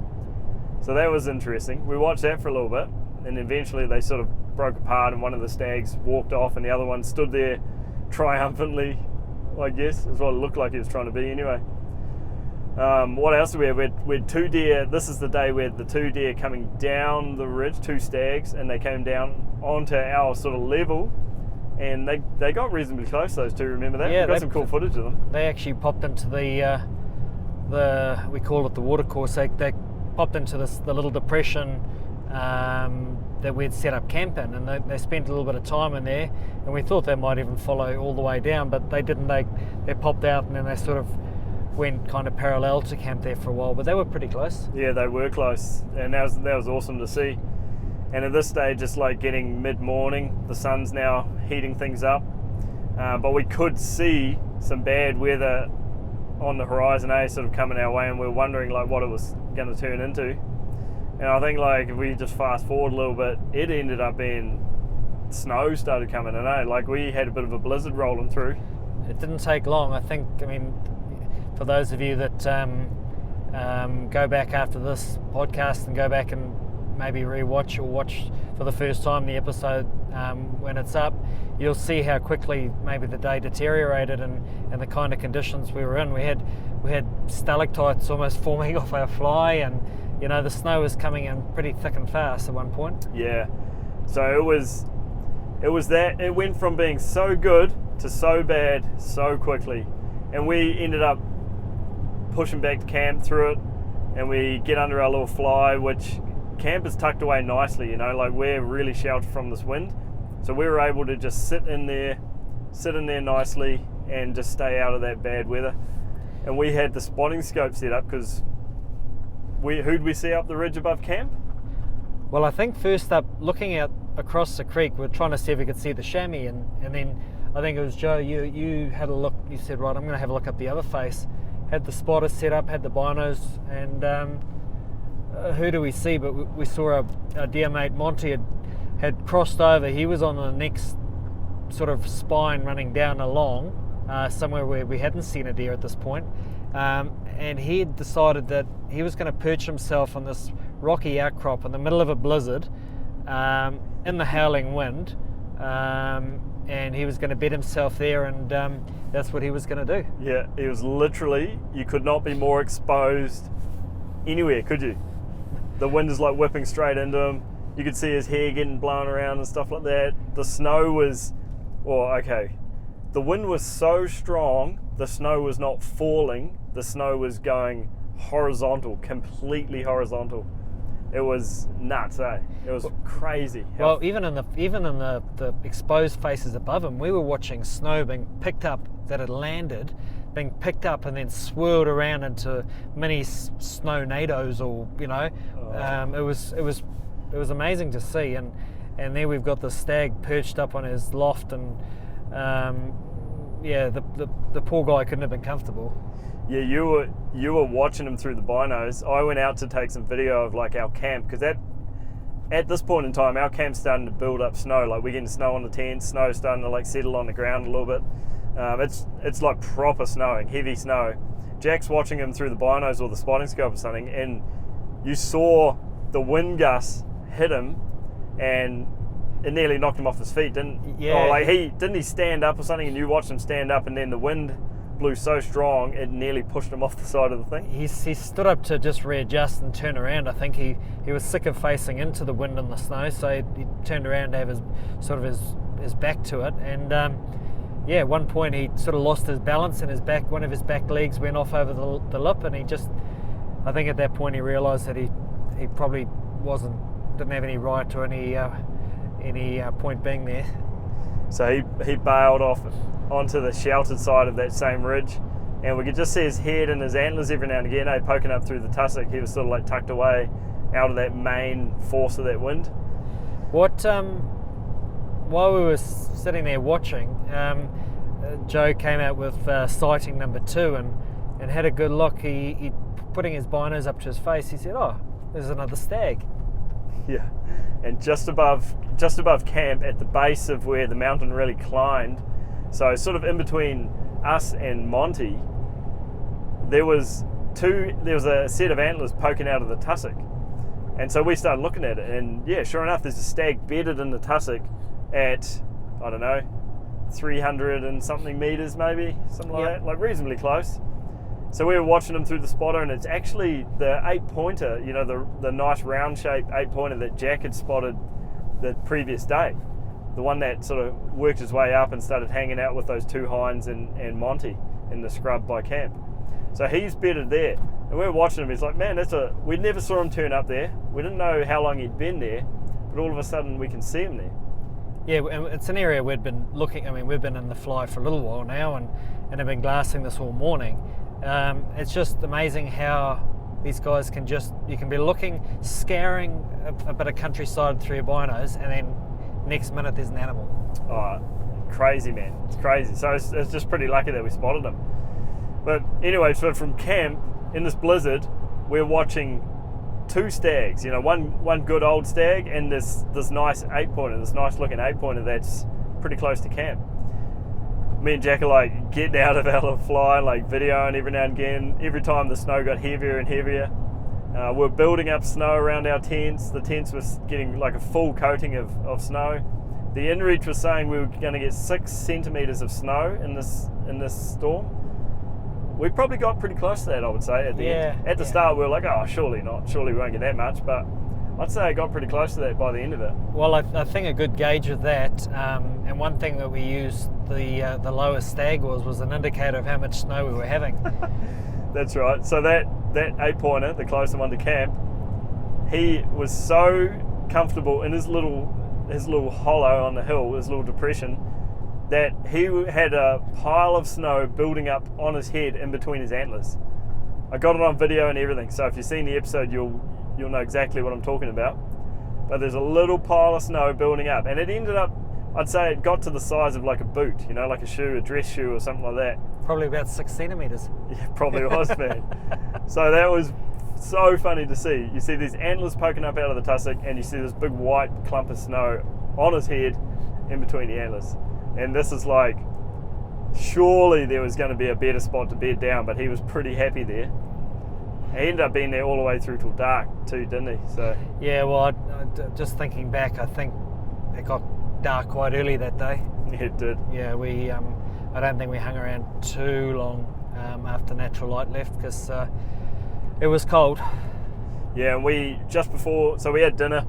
We had warm drinks and all that sort of stuff to warm up, but just before we went back into our tents for the night, we actually we sort of unbuckled the fly, didn't we? We laid it down, took the poles out, laid it down flat on the ground, put the water container on top of it, just in case things got western through the night in that fly. We didn't want the fly to fly away on us, so we sort of did that, didn't we? Flattened it down, went to bed, laid in our tents. It was carrying on snow for quite a while. I was looking back over some footage through the day, and just recharging batteries, camera batteries, and all the things that need to be done at night. Pretty good night though. Otherwise, Jack woke up. He was a little bit higher up this little draw than I was, and you woke up at what? You reckon it was about midnight? Yeah. To like a gust of wind that come around the knob that we were tucked in behind, and like really impacted Jack's tent. Most of the wind was just sort of there was buffeting the tent, would just sort of make the tent sort of flat, maybe fly meet center or whatever the case might be. I mean, we're not talking a mild breeze. There was some strong wind there at times. It was gusting through, but there's one particular gust almost felt like it got under the fly or between the fly and the inner from the bottom, and almost felt like it was lifting the fly away from the inner. I hadn't experienced anything like that. I thought, well, this is that'd be a scary feeling, man. I might be taking off soon, but yeah. Meanwhile, down in the lower, the sort of the lower down at the King Suite down below. I was going to say the cheap seats. No, mate. No, Joe's snoring away. Down at the superior suite down below, I'm just like, literally snoring away. I wake up in the morning and Jack's like, oh man, that wind was strong last night. I was like, what wind? So I think it was a good thing that we put that fly down. It was a good call on your part, otherwise we might have been looking for it all over the valley. Yeah, exactly. It might be stuck in one of those stag's antlers. Yeah, so we sort of like assess the damage. Still snow around. It's not snowing anymore. We put the fly back up, make a coffee, and then the plan was to get up onto the knob and glass again in amongst the snow and just sort of see what things would see. I call it, it's like a shuffle of a deck of cards each night. You don't know, especially in a full moon, you don't know what new things are going to be in your area in the morning. So the plan was to get up on the knob and glass and see what animals had been moving around in the snow and the storm and see what we had around us. And I think that morning we saw Monty. We saw him on a ridge. We saw, the same sort of ridge system that's above us, quite a way above us. But, you can see him nice and easy. We saw... Do we see that stag from the day before that was sort of the winner of the Spa? He was the bigger 8, I think. Yeah, the big wide 8-pointer. We did see him. So up on one of the highest regions of the mountain above us, there was a stag that we kept seeing glimpses of every now and again, and he was like a pretty big framed 8-pointer, and he was the one that was triumphant in that little fight. And every now and again we'd see him right up the top there, but we'd hardly see him for long, like you'd see him cross over a ridge, or you'd see him stand there for a little bit and then disappear. He wasn't one of those deer that we'd often just be able to watch for hours on end, eh? No, he just would come and go and just disappear. We ended up calling him the big framed 8, or the wide 8. And that was sort of his domain right at the very top. And so we saw him this morning. Monty was there, and we actually saw a pretty incredible thing, which I never would have believed if I hadn't seen it with my own eyes. So Jack and I were both watching Monty. He was up on this ridge standing there. The sun had just hit him, so he was all lit up in the sun, and we both had albinos on him. Next thing you know, he puts his antlers back and he roars down the valley, eh? It's, what are we? I think at that particular time it was like the 2nd of July or 3rd of July. I mean, It was only just the other day. Yep. But we're sort of 4 months after rut time, roar we call it here. And meanwhile, July, we've got a stag up on the mountainside, not yawning, not moaning. He's actually roaring. Proper roar. And like I say, I would not have believed it. If Jack was like, he just let out a roar, I would never have believed him if I hadn't seen it. And I know that's a mean thing to say about you, mate, not believing him, but man, like, this is winter time. This is not the roar. This is far from the roar. So he definitely roared. Antlers went back, put his chin up, big bellow, and went back. His head went back down, and he was looking around the valley, and both of us could not believe what we'd just seen. And it was incredible that we both saw it. So that was cool, man. Yeah. Wintertime roar from an old stag, not just a young one that, they quite often do that sort of stuff in random times, but this is an old, mature animal. What else happened after that, man? Like, this is still pretty early. I think we talked about that for a while, but no, I think the plan, because, the previous day it hadn't been a write-off, but it was a camp day, and from all aspects. This day that we were woken up was an absolute pearler, wasn't it? So we decided that today was going to be a day that we'd do that first initial glass, we'd see what had moved around during the night, and then we were going to cut tracks and do a little bit of exploring. Yeah, so we did that, didn't we? We snuck down into the river valley below us, and we started heading up the valley. We used the river as like an old dried up. It's probably a good thing that we had our water container as well, because we were planning to fill up our water from this river, but it turns out the river was bone dry in the majority of places, So Yeah. Jack and I used the river as like a little trail.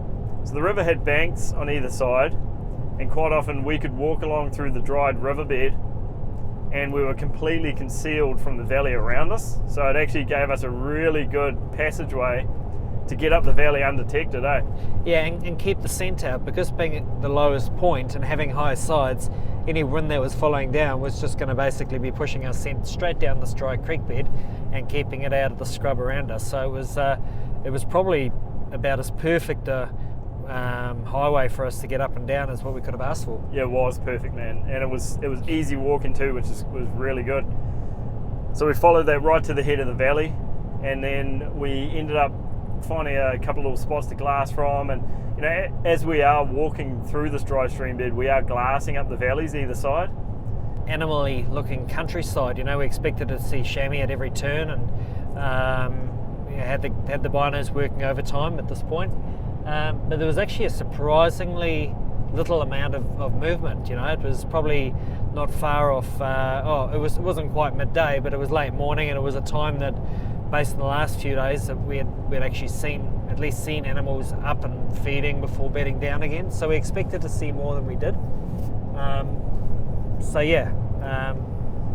think at that point we decided that we'd climb the opposite face, not only to see what was up there, but also to be able to look back at the faces that the deer had been coming out from a slightly different angle.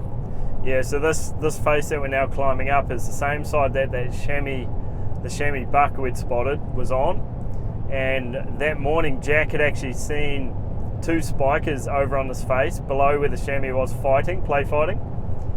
You saw 3 hinds up there as well. Yep. So there's a few deer up there, and these are the deer that Jack mentioned earlier that were actually up in the same altitude as this chamois, but they were on a nice tussock sort of plateau underneath the bluffs that the chamois was on. So now we're sort of going up into this country. This is country that we've been, you know, looking over with our binos, but is actually the opposite side of the valley to where we'd been seeing all these stags. But we really wanted to get up into new country, open up some new areas, and just see what was around over that side pretty much, So we spent quite a bit of time climbing, and we climbed up this ridge that led us right to the top, where we could then peek over the other side and look into this big catchment that was on the other side where we couldn't see. And that was pretty exciting, like amazing chamois and tar country, vertical bluffs, lots of little benches for things to hide on, tussocky benches, and lots of scrub. Just incredible looking country, Perfect habitat. Like perfect, absolutely perfect. But what did we see over there? Well, I made a new friend. Yeah, we saw no animals, but Jack made a friend. Yep, one of Joe's care mates had obviously seen us from his circling above, and he decided to call in and pay us a visit, and in typical Kia fashion made himself completely welcome. Yeah. I think you got some pretty good video on your phone. Yeah, so Jack was sitting down next to me on this ridge top, and the Kia landed right next to us, and Jack's got my camera and he's taking some photos of it, or video or something. You were taking photos and video, but yeah. Anyway, I sneak my phone out of my pocket and I start recording, and the Kia hops over to Jack, gets really close to Jack, reaches out with his beak to Jack's knee, like touches his knee with his beak 2 or 3 times, sees that it's safe, and then bites his pants. Yeah. So one thing I didn't think would happen that morning when I got out of bed was that I'd be attacked by a Kia that day, but lo and behold. And that's just exactly a Kia, man. They're just such a mischievous little buggers, So it just reaches over, bites his pants, tries to chew a hole in his pants a little bit. Jack's like keeping dead still. And I'm just like laughing inside. And he was happy, man. Like, he was chilled out as, eh? I think it sort of reached the point where I think I may have turned the video off or taken another photo, and he didn't like the sound. He hopped around and sort of turned his head on the side and looked back. I think the video should come up pretty good. But then he saw the I think it was the rubber maybe on the trekking poles. Oh, yeah. Yeah. So now I've got little holes in my trekking poles. Yeah. He's just biting the trekking poles. And, it's just classic Kia manoeuvres. So eventually he got bored of us and flew away, squawking down the valley. So we carry on our little mission, but in this amazing country, we saw nothing. We didn't see a single animal up in there, and it was like you would put money on a bet that there was going to be chamois and tar in there, or at least chamois, but we didn't see a single thing. We couldn't believe it. Like, this is all, you've got a combination of sunny and shady faces. You've got the most perfect habitat you've ever seen in your life for these animals. Plenty of food and cover. But just nothing, eh? No animals. We couldn't believe it. There was a little bit of sign up and down. Nothing fresh on the snow from the day before, but where there wasn't snow and just little bits of gravel along the shale margins, we did find the odd track here and there, but there wasn't any scat around. There was no obvious sign of animals being present, which is, I'd say I was disappointed, but I was just surprised. Yeah, I was pretty disappointed. We climbed a fair bit to get up in there and open up that country, and I definitely thought we would have seen something, but anyway, nothing. So it's sort of like, okay, now we don't have much daylight left, and we sort of hoped that we'd find something over there. And I mean, if we did see something over there, we could definitely set up and take a shot if it was in the right location. Recovery would be tough going, but it's, we'd only take a shot if we could recover an animal in there, but we didn't see anything. So we carried on along the ridge top that we were on, and we peeked into a few little valleys before deciding, that's it. It's been unsuccessful mission up here. So we cut down one of the ridges that dropped back down into our camp valley, and it was actually reasonably easy going down there, eh? It was. I think you went a little bit further along than I did, in the hope of seeing how far away we were from where that chamois buck was holed up. And I think, how far did you get away from there? Yeah, so I could look into a point where I could see where he was, but he wasn't there at this time, but I could see where he was when we spotted him from camp, and he was 636.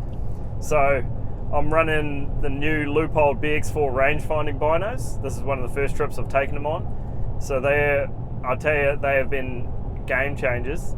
Now, whatever I'm looking at, if I want to range it, it's just a push of a button. So I'm finding I'm ranging everything.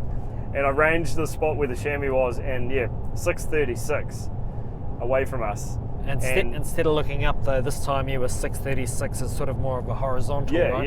Yeah. Like a lot closer and sort of more approachable, I suppose, but looking in a different angle.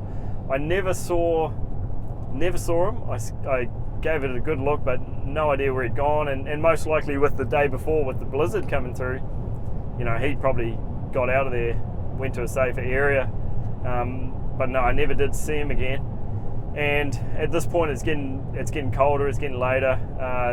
The ground's starting to freeze beneath us, so you do have to be a little bit careful where we go, because we don't have our crampons on at this time. Normally we would be, but we didn't have our crampons on, and I definitely regretted not having them on, because I would have gone a couple more places if I did. But we sort of start making our way back down to Camp A while there's still a little bit of daylight, and we get down off this ridge top, down to the valley floor, back to our dried stream bed, and I think we grabbed a bit of water while we went past one of the creeks that flowed into it.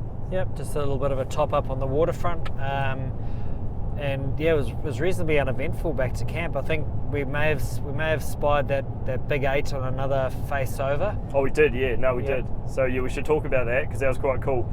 So before we dropped down, it was actually we dropped off that ridge top and we were heading back down to the dry riverbed in our camp valley, and halfway down we found a little spot that we could sit down and glass and have a good look around while we still had a bit of elevation. So now we're looking up to the face where all the stags have been, on the opposite side of the valley to us, and we're just sitting there, and it's probably half an hour before dark at this point, would you say? Yeah.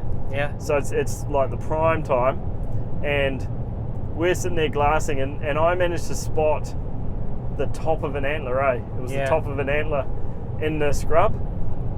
And so we're looking at him, and it was that big wide framed 8-pointer that we'd seen way at the top. He was now down at a lot lower, sort of probably not quite our level, but not too far off our level, probably but on the opposite side. Exactly, but on the next sort of spur running down over, it was quite interesting how he had moved. It was in a more of a shaded spot. Obviously it was getting close to dark anyway, but it would have been a slightly colder spot, a bit more snow on that face, and it was just surprising that he had chosen that of all places to park up. Yeah, and he was just sitting there, and he was bedded down, guys, and bedded down into prime time. So this is classic full moon behaviour. So the night before was, it probably wasn't a good example because of the storm that come through, but every other night had been clear and the moon had been up, so the deer are active through the nights, which means they're not quite as active through those normal prime times, the mornings and the evenings. But we were getting like a mid-morning movement of the deer moving around, sort of that mid-morning, and the evenings quite often we were seeing deer bedded down, like classic example of the stag with the snow on top of his head, and old Monty bedded down the night before. Although it was a blizzard, in the prime time right through till dark, they were still bedded down. Yeah.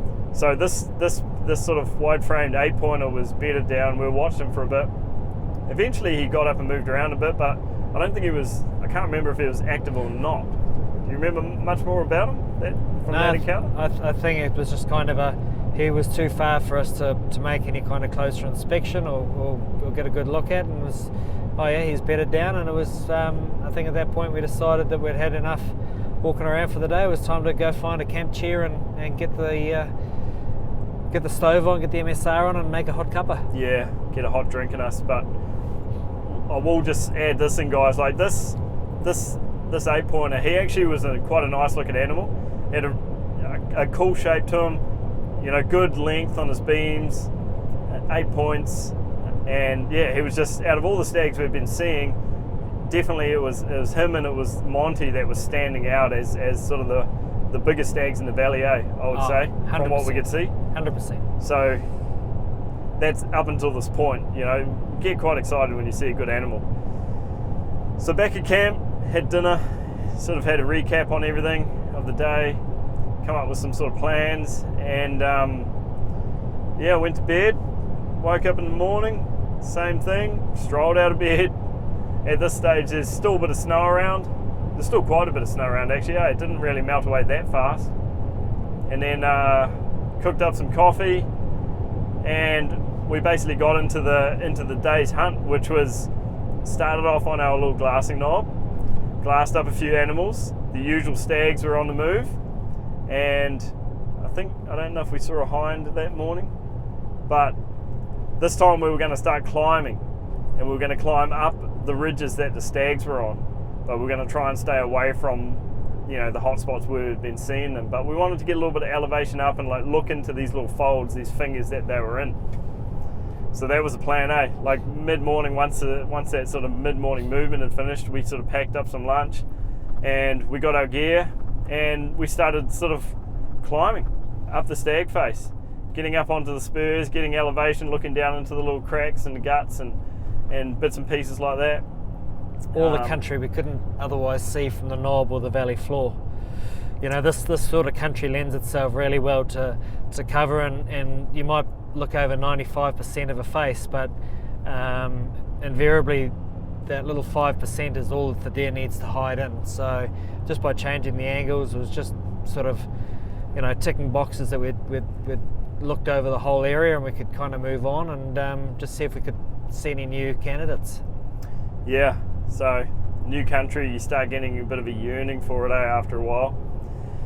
I think last night, should we talk about the last night's stalk, Jack? Yeah, it was. We had a couple of days of probably not seeing the animals that we wanted, and I'd add in seeing the usual suspects, but nothing new really, eh? Yeah, definitely the case. And so last night of the hunt, basically, Scott was picking us up this morning, or I think it was we had to be ready by about 11 o'clock. So really the pressure was on us last night. Joe and I were there to hunt and enjoy a shared experience, but at the same time we were there to look for a mature stag that we could capture on video and that we could share with you guys. And basically it hadn't happened at this point.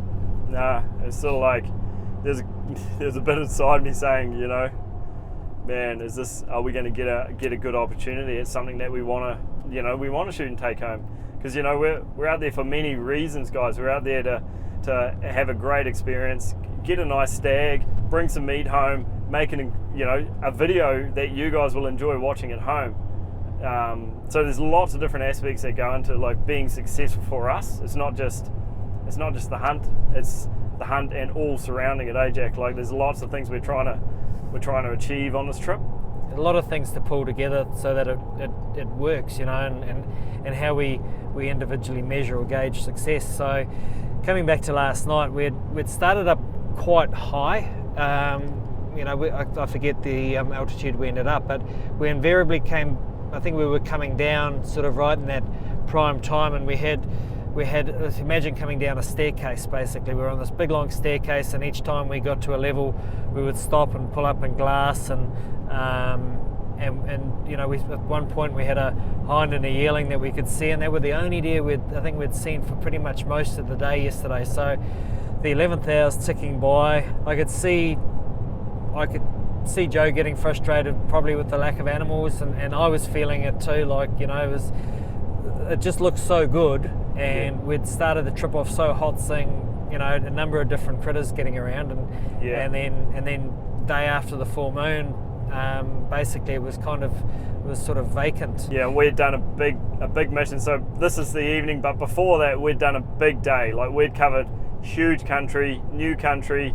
We'd done a huge mission, and coming to that afternoon, we've got like one long ridge that is basically going to see us out till dark, eh? Yeah. So down this long ridge, I'll sort of try and paint a picture for you guys. Imagine a long ridge that's sitting at about, I'd probably say 1,500 meters elevation, it drops down to the head of our camp valley. So maybe say 1,200-1,300 meters elevation. This long ridge runs along, and there's all these spurs running off this long ridge, and these spurs run back down into our camp valley, and then on the other side they run down into all the scrub and beach and new country. So we're sort of running down this long ridge, and it's given us the option to look both directions, down into our camp area, but then also off to the left hand side looking into some new country and some nice scrubby faces with lots of cover and some new country that we hadn't really looked into yet so much, eh? But like a lot of the spurs on our right, going back to a camp valley, a lot of these spurs are the spurs that we've been seeing stags on through the days prior, eh? Yeah, and so we were quietly optimistic that we were going to be seeing these candidates again on the same faces and the same little fingers running down, but yeah, no, we didn't. Yeah, it was just dead quiet, and we were like, you'd do a ridge, like you'd get to one of these side spurs, and you'd walk down a little bit, get to a vantage point, glass, there's nothing. Then you'd get back to the main ridge, you'd walk down to the next side spur, and glass, nothing. Looking in all the good spots, looking for antlers, looking for any sign of bedded deer, because at this point in time the deer are bedded in the prime time because of the full moon. So it's sort of like you weren't really seeing deer up and moving, and it actually makes for like a pretty stressful last hunt, because normally by this time in the evenings things are moving, things are active, things are moving around so you can actually see them, but we're looking for like flickers of ears, we're looking for pieces of antler, we're looking for just sometimes it's very difficult things to find in amongst the scrub and the tussock. We got to like, what do we have, like 3 spurs left, and we're really like focusing hard, man. Like at this point we'd split up. Jack went ahead a little bit, I stayed back glassing, and then I'd sort of hopscotch him to the next piece. I'd glass and he'd move on to the next piece. So we never were at the same spot, were we, at this point? No, and remembering, like Joe said, we're glassing left and right. It's not just looking down one particular face, because at some points you could almost be, searching 360 degrees. So your eyes were definitely covering a lot of country, and for us both to be looking at the same country while sort of the clock was ticking didn't make sense. So it seemed to be the best plan of attack. And we're what time is it? It's probably 5:30, probably 5 o'clock, and we don't have much sort of daylight left, and we've come up to our last sort of finger to look down, and you were a little bit ahead of me. Yeah. At this point, I was ahead, and I went down. I snuck down this little spur really quietly, the side spur coming off the main ridge. Got onto this little high point, tucked myself in the scrub, real careful, because this was like the last valley, the last area to look in. And I'm thinking, all right, if it doesn't happen here, there's a pretty high chance it's not going to happen. So I'm putting every bit of energy into this last little piece. And I'm like scanning to the max. I'm looking all the way in every little piece of what's available for me to look at. And then, so Jack finishes up at his spot behind me, and then your plan was to get ahead of me a little bit and look at it in a different angle into this last valley, eh? Same face, but just from the actual last point, because beyond that it was just a series of bluffs, and we kind of disregarded that in terms of stags. And I just want to point out, Joe, that when I went past you really were giving it everything, because the tussock around you wasn't particularly high, and you were still below that. So you were concealed as any proud hunter should be, tucked away up there out of sight. And I wanted to not make a mistake here, because if this last valley is where we had seen stags in a couple of days prior, was it? A couple of days prior, or 2 or 3 days prior, we'd seen stags in there, and one of the stags in particular would be a stag that we would definitely want to hunt, So I was thinking, all right, I'm not messing this up. I'm going to go down the spur a little bit further than I had done on the other spurs, and just try and get a better look. And then at this one point, I turn around, I look back up to the top of the main ridge, and I see Jack walking along in complete open visibility to the valley I'm like stealth ninjaing into. Jack's like walking along, standing out like dog's balls in the middle of nowhere, and in my mind I'm like, what the heck are you doing, Jack? And I thought I don't even want to say what I thought. Well, I thought it was sabotage. I was like, he's sabotaging our last valley. What are you doing, Jack? I lost my mind, thinking about it. Well, tell us what was happening, Jack, because there's a little bit more going on behind the scenes that I didn't realise. So on this ridge, between the point where Joe was tucked up and the finger he was on and the one I had to get to, I had a hump in front of me, and I had a choice: either go left around the hump and stay out of sight of Joe's favoured valley, the one we had seen the deer in, or cut on the inside of that and keep out of sight of the hidden valley, or the one on the other side of the ridge from us. New country, yeah. And so Joe's got this thing that he calls mountain zen, and it's basically, you might call it your gut instinct. It's the little voices inside your head.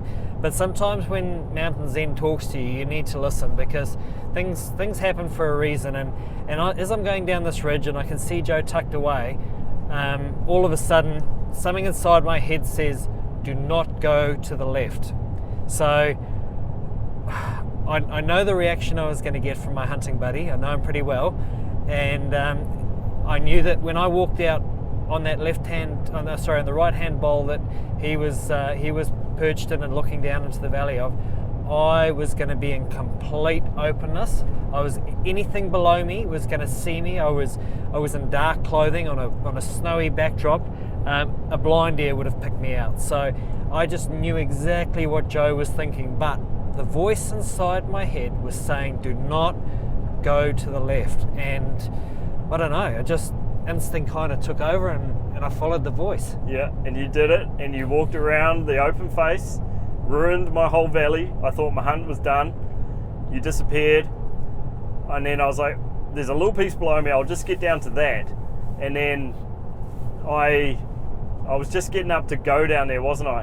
And I turn around to just check on, see what Jack's up to, and he's standing there, he's come back down towards me a little bit off the top of the ridge, and now he's waving his arms. So I think instantly I'm like, oh crap, he's seen something's happening. So I basically packed my stuff up real quick and I moved up there as fast as I could, Yeah, the wind was blowing, the light was sort of diminishing. The time was of the essence, and so I'd come around this corner, again, following this little voice, just not even questioning as to what I was doing. Come around the corner, really, really low profile, binos at the ready, going super slowly, and just got up to this point where I could start making out the hidden country below. There was another quite sharp sort of razorback face that was coming off with some steep sort of gutters and faces below it, and I started glassing really slowly as I sort of making my way down. So I'd glass, nothing, take a step forward, glass again, just keeping sort of my head lower than the surrounding terrain, and probably on about the third step forward, put the binos up, and immediately I had a bedded stag filling the binos, and I said to Joe earlier in the day, all I wanted to do was lift my binos up, see something, go stag. We've got this thing, we like to spot stags, we're a bit competitive as to who sees what first, and there was no one to share that with, and all I could think of doing was, holy heck, we're running out of time, this is the last few minutes of our 5-month-long planned hunt. Where's my hunting mate? I've got to let him know. He's the one with the camera. Get over quick, Joe. Yeah, so I see the authority in your voice. Get up here now. So I'm like going. He's waving his arms, like signaling antlers coming out of his head, and I'm like, sweet, he's seen something. We're on. I get up to you, and you say to me, there's a stag bedded close. I haven't had a good look at him, but he looks decent. Didn't you? Something like that? Yeah, I hadn't wasted valuable daylight sort of ascertaining anything other than, yes, he was a mature stag. I didn't qualify him as being one of the ones we'd seen, but he had antler length. He had, again, I didn't count points, but he definitely had defined points on him. He looked mature. He was facing away bedded, a bit of a funny angle, and like I say, there was quite a lot of wind blowing in through the gut between the faces, but it was sort of action stations, wasn't it? Yeah, it was, man. So we creep up to where Jack's pack was, and we've sort of put down the stuff, and Jack's like telling me, okay, he's close, he's bedded on a little terrace. If you go to when you walk over this little piece in front of us, look through the tussock, you'll see a ridge line running down. He's bedded on a little terrace just below the skyline of that ridge line. You can't miss him, sort of thing. So we crept forward a little bit, didn't we? Yep. Pulled the binos up. There he is. Yeah, nice stag. Good, like beamy length to him. Good shape. Bedded down, like fully unaware, looking away on an amazing little spot. And that particular spot, like Jack, you told me, you said if you were standing anywhere else, you would not have seen him. Well, not only that, if I'd come around that left-hand side of that mound or that ridge, he would have probably heard me, because it was quite noisy. We had crampons on at this point, quite noisy walking on the rock face and the exposed shale with crampons. But two, the wind, he would have probably picked up on me, and I would have been a clear sight of him. So yeah, thank you Mountain Zen, thank you the little voices, and thank you the Lord above. Yeah. Everything just helped this moment happen. Here I am thinking he's sabotaging the hunt, but literally he's following the guidance to the stag, which is amazing. I think like straight away we're like, yep, he's a shooter, he's a good stag, he's in a recoverable position, he's in a good position. He doesn't know we're here, like, it's perfect, eh? Yeah, it was, I think, Joe, you ranged him again with your binos. He was, what, 217? He was 217, yeah, 217 bedded. And yeah, we didn't waste any time. We both were carrying rifles. I had the 300 in my pack, so that was the rifle we were going to use for the stag. We were carrying the 6.5 in case we saw a chamois. We wanted to get a chamois with that. Yep. So we pulled out the 300, put it together, put the suppressor on, put the bipod on, got it ready. And while I was doing that, Jack was sort of keeping an eye on the stag. He was still bedded completely. And then we had a turn of events. A pack of Kias, friggin' darn pesky Kias, turned up, and they landed right next to us, like a couple of meters from us, and they started squawking and making noise as they do. The stag actually looked up to us, didn't he? Yeah, he looked over. I mean, Kias don't do anything by halves. When they make a mess, they make a mess. When they make noise, they make noise. Yeah. And the stag picked up on it, and so all of a sudden his head turns 180 and he's looking over, and while not being able to see us, it's kind of, again, he'd been sensing that something, his sort of quiet little slumber had been disturbed, and there was obviously something not quite right, So the Kias are like standing on a rock that's just next to us, and the stag could actually probably see them. They would have been skyline for him. So he was looking up, and me and Jack were like, we had to be really careful with our movement now, because he's looking in our direction at these Kias. But we managed to get the camera set up, we managed to get the rifle ready, we managed to do all the things underneath the line of the tussock, and eventually the Kias left us alone, which was surprising. Yeah. They flew off, did their own thing, and he went back to facing the same direction. He turned his head, shut his eyes, he just basically went back to normal way. I think the one thing that it did do was just it forced us to set up exactly where we were, and where we were was not an ideal shooting position. Like we're not on the level. I've got him behind the rifle. We've got everything set up ready to rock, like Joe says. But I'm lying downhill. I've got a big mound sort of in my waist height, and I'm trying to get the rifle high enough above the tussock so the clear flight path, but so not so high as I'm seen. I've got to try and get myself steady, because it's not a 200's by no means a long shot for a 300 Win Mag, but it's still a shot that you want to make sure of, especially in that sort of those blustery wind conditions. So I had to be steady and stable, but it was less than ideal shooting platform. Yeah, it was. At one point there, like, I've got the camera rolling on him. Jack signals to me that he wouldn't mind his pack, so I bring your pack around quietly, and we sort of prop the butt of the rifle on the pack, which sort of leveled out your setup a bit better, It did, yeah. I'm always mindful, again, 200's not a long shot, but you still want to make sure of everything. I'm always mindful of keeping my rifle set up as level as I can, and when I talk level, I mean horizontal. This setup of yours, Joe, doesn't have a bubble level on it, but I get the reticle kind of right. And so it's just mucking around with the heights, and having that rear support at the back definitely just kind of helped that, Yeah, and then I think all we're doing right now is we're completely set up, and we're just waiting for that stag to stand up. So we didn't have a shot. The way he was bedded, he was quartering away heavily. Basically his spine was in line with us, and his sort of front legs and neck were curled out to the right. So we didn't have a safe shot whatsoever from that angle. You'd agree with that, would you, Jack? Yeah, there was no shot on that I would be happy taking. I'm sure there'd be some people that have been quite willing to go for a next shot or something like that, but it was just a case of hurry up and wait. That wind was cold, I'd taken gloves off to try and, obviously, from the trigger hand, I needed to put it back on. I'd put a puffer on when I first came around that corner with the wind, and I'd taken that off. So, it was sort of less than optimal conditions. And I think at one point I turned around to say to you, Joe, I said, the shot's not right, is it? Or, do you think I should try? And I knew I shouldn't, but I turned around to you, kind of left my positioning, and at that moment you looked over to me and said, he's standing up. Yeah, exactly. You're like looking around at me. You'd been on the rifle the whole time until this point, and then here he is getting up. He starts to show his signs of standing up. He gets up onto his feet.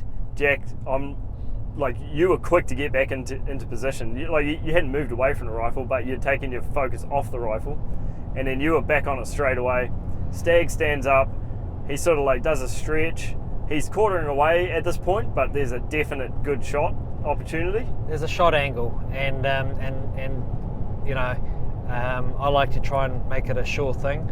I probably overthought it a little bit, because sometimes with these things you're better not to think. You just let, again, if you're doing lots of shooting or lots of hunting, you kind of let instinct take over, because if you've got the right foundation, things tend to go right. And so I started thinking about, okay, you know, do I need a hole for wind or anything like that? I wanted to anchor him there on the spot. I decided I wanted to break that front shoulder, or at least the opposite shoulder, but probably allowed a little bit too much for the wind, thinking about it. And again, with the positioning of the rifle, probably had a little bit of torque on it.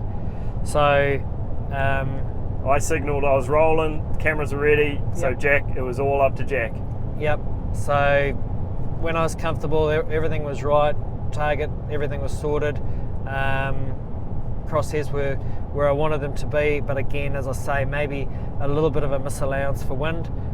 Took the shot, and the height was perfect, but it ended up being a fraction forward, and just forward of where I wanted to be. And you called it pretty early, Joe. You said, right, he's on the move. Get another one into him quick. Yep. So you picked up the rifle, you raced forward probably, what, 8 meters or so, 10 meters maybe? I tried to follow through with a shot. I hadn't, I lost sight of him, and when you said, you know, he's on the move, I immediately knew that where I wasn't going to work. He was likely going to go downhill. I couldn't see anything lower, so I picked the rifle up, took it off the bipod, and ran forward, extracted the round, loaded a new one up, didn't fully close the bolt over, just went to sort of a half-cocked state. And then now I'm on a face that's a steep downhill, you know, so there's nowhere for me to lie down and set up. So basically sat down, knee as up as I could, rifle ready, dropped the magnification. I'd been on, I think I'd been on 14 or 15 at that prone position, dropped it down to about 6, I think it was, and waiting for instruction from Joe. Joe, you did amazing, because you've got the big camera rolling on the animal, and then you're running the little camera on me in the shot. You've basically dropped all focus of that small camera onto the big camera, and you still managed to say to me or pinpoint out where he was. Yeah, so roughly anyway. I watched where the stag went, because obviously from my position I could just see everything happening while Jack was getting into position, and I signaled to Jack, he's on the snow, and he'd come to a stop on a snow patch, you know, just further around the face than what he was on. And do you want to talk about this, because this was weird to laugh about this afterwards, but in my mind I was like, he's on the snow. I signaled Jack, he's on the snow. Yeah, so let's put it in perspective. We'd been in blizzard conditions sort of 2 or 3 days prior. There's snow patches all over the mountainside, and you're in a state of sort of hyper awareness. You've got split seconds to act on any event that unfolds in front of you. And when you ask your mate where the deer is that he has to put a follow-up shot into, he says it's in the snow. Yeah. The immediate thing is, which bloody snow, you idiot, you know? So but you picked him up quick though, man. Like, with all the patches of snow he could have been on, and you guys, if you've seen the video, if you've watched it yet, I don't know if it's out yet, but when you watch the video, you'll see all these patches of snow. Jack had to quickly scan the snow, and obviously you picked him up straight away, eh? Yeah, I didn't have the rifle up. I was obviously just using my eye. I was in position. And again, I'd let sort of the little voices in the Zen take over, let the instinct take over, and picked him up pretty quick as I could. And hey, look, I think I said it on the video, I'll say it again now. We're human beings, this is life. I got the first shot not quite right. And the important thing is that you've got to make up for it second time round. So I didn't want to muck around. As soon as I had an option, I was going to put a second round into him. It had to be a shot that anchored him for good, because he had made his way around and down, and the countryside he was headed towards was every step was more tigerish, you know. So I didn't want to go down any further than I had to, and I didn't want Joe to go down there in country he didn't have to, and I didn't want the stag to suffer. So get a second shot in him. I knew I had to break. Basically, it had to be a high shoulder shot, had to break the legs, had to ideally spine him, and in those milliseconds that presented themselves, it was just fortunate enough that that's what happened. Yeah, exactly, man. And perfect hit. Stag just dropped on the spot into the scrub and sort of rolled into the scrub where you sort of lost sight of him. But a really, really good follow-up shot, man. And just remember, guys, like, all of this is happening within seconds. This is, from the first shot till this point, it's seconds, eh? It's not minutes or anything. It's literally seconds. So it's all happening real fast. And we see the stag drop out of sight, and instantly it's like the relief, man. The relief. We got him, successful on the shot. We know where he is, and it's like now you can sort of just let it all sink in. Remembering that it's almost dark. This is the 11th hour of a 5-month planned hunt of the last day, and it was just that, I love the camaraderie of the hunting and hanging out with mates in the hills, but for Joe, this is what he does, So for me, it was like, well, I want my mate to succeed. I want us to be able to do this thing together, and we'd done it. We'd accomplished what we'd set out so long before. It may not have been plan A, it may not have been plan B, but this was plan C. We'd done the homework, and everything had kind of come together. It pulled together as it should have, and it was an amazing experience. It was, man. It was awesome. And, I'm like, I forgive you for walking across that open face and ruining my valley now. But we wasted no time in getting down there. It took us a little while to get down there, just due to the fact that it was steep and it was quite thick in parts, eh? But we got down to where it was. There was a really big blood trail from, I don't know. It would have been the first shot. Yeah, the first shot, but like a lot, it was definitely the first shot, but there was a lot of blood, man. So we were following blood, and then we got to the point where Jack put the second shot into him, like where he was standing on that snow patch, and there was a heap of blood around, eh? And he was there in the scrub. Like, walk me through your thoughts when we first saw him there. Like, what did you think when we first, when you first laid eyes on him? What were you thinking? Well, I tell you what, we were pretty fortunate because he was standing in the snow that Joe pointed out. I took the shot. He collapsed, taking a step in the process, or a half step, or momentum carried him, call it what you like, and he basically got caught up in a bit of scrub. We didn't realise it at the time, but when we got to him, and the first thing I saw when we got there was this massive snow chute on the left-hand side of him, behind him, that I think if he had got into, it would have been just like this one-way ticket to the bottom of the mountainside, So the first thing was this, okay, yes, the relief sweeping in of harvesting this wonderful creature, but at the same time, holy heck, I'm glad I don't have to go any further than what we are. Yeah, man, it was so lucky he hung up in that scrub, eh? Yeah, and then I guess the next thing is we'd sort of, through the process of waiting up for the shot, we'd identified which stag it was, and it was the big 8, the wide-framed 8 that we talked about, the one that had won the sparring contest, the one that we'd seen, that Joe had picked the antlers up on the side of the hill at the prime time. He was sort of this was his domain, this was his kingdom.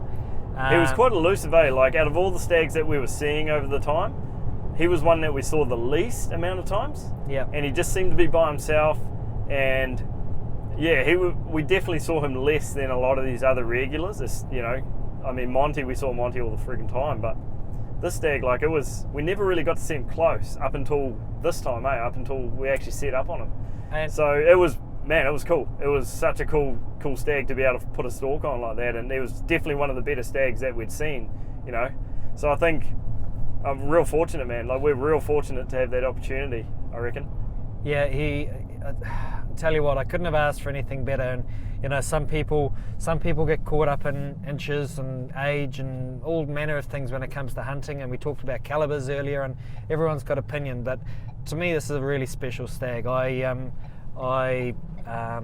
don't get as much hunting time now, probably, as what I did a few years back, pre family and store, etc. So for me, hunting opportunities are a little bit skinny on the ground, and the hunting I do get is primarily with the bow. So as I said to Joe, I haven't physically pulled the trigger on a stag for quite a number of years. So for me, it was less about maybe the fact that this guy was going to win any record books or anything. It's what he meant to me, and to put hands on antler at the end of the day, the end of the trip, and the fading light, be there with a good mate. It was just, It was pretty surreal. Oh, 100%, man. I completely share that. And you guys will be wondering about the stag. So imagine a nice mature animal with a big 8-point frame, big wide frame, long beams, big brow tines, 2 on each top, good solid trays, just a good solid 8-point stag. Carried a frame probably bigger than he should have, and had a lot of character. And I think the thing for me is, and you hit the nail on the head a wee bit earlier. It's one of the key things, or I guess byproducts of hunting the way we do, is we cut a lot of meat out of that animal last night, not only did we. Well, I don't want to jump ahead, but we shared some of that on the hillside. But we're travelling back home to Queenstown now, and I've got a lot of meat on board. Yeah, so let's talk about that. So we finished the video, we took some photos, we sort of like rolled them around into a position where we could sort of work on it. So we took a lot of the meat off him. Like, we basically took all the meat we could, didn't we, Jack? And the plan was to carry it back to the main, this big long leading ridge, and set it there for the night, so then when Scott picks us up the next day, we could fly down and pick it up and take it all out. So we spent, how long would we have been doing it? Maybe an hour and a half? Or it would have been that easy, eh? I think we broke it down reasonably quickly, but the problem was, we were both working in the sort of the snowy chute. It's quite steep chute, you're leaning over, it's cold, it's dark, we're doing it under headlight. But not only that, we were both we probably didn't want to hurry it, because, looking up from where we were, it was, I don't want to say it was vertical, but it was probably it was that last step before vertical. Yeah, to be honest, man, I was not looking forward to doing the mission out of there with all the meat. It's not a good looking country, and there's no tracks. So yeah, we finished, we actually deboned all the meat, so we took all the legs off and the back steaks and all the bits and pieces, some of the neck meat out and things. We deboned it all too, just to reduce weight, obviously no skin on it. We packed it into bags, we packed it into our packs. So now me and Jack both have incredibly heavy packs, but this is what, earlier on in the podcast, I mentioned about the packs we're running, the F1 mainframes, which is the solid frame, and then we're both running different pack setups on it. But what I want to tell you guys about is these frames, these F1 mainframes, are designed to be put under some heavy stress, heavy load. They can bear load really well, and they're incredibly comfy to wear, aren't they, Jack? And we had them loaded, man. We had a whole freaking stag between me and you, plus all our gear, 2 rifles, all the stuff. Yeah, it was, you think about I don't want to guess weights, but a stag, 2 cameras, 2 rifles, spotting scope, clothing. I would hate to think at how heavy those packs were. So yeah, we're loaded up, and now we've got to tackle this massive mountain to get back up to the main ridge. And I guess all we did was just do it. That's all we could do. One foot in front of the other, Slowly. Yeah. Trekking poles are a massive help. They make a big difference. One thing that keeps running through my mind with it, whenever I'm in a situation like that, I've got a good mate when we go hunt together, or we'll look at having to climb a hill. He turns to me and he'll put on his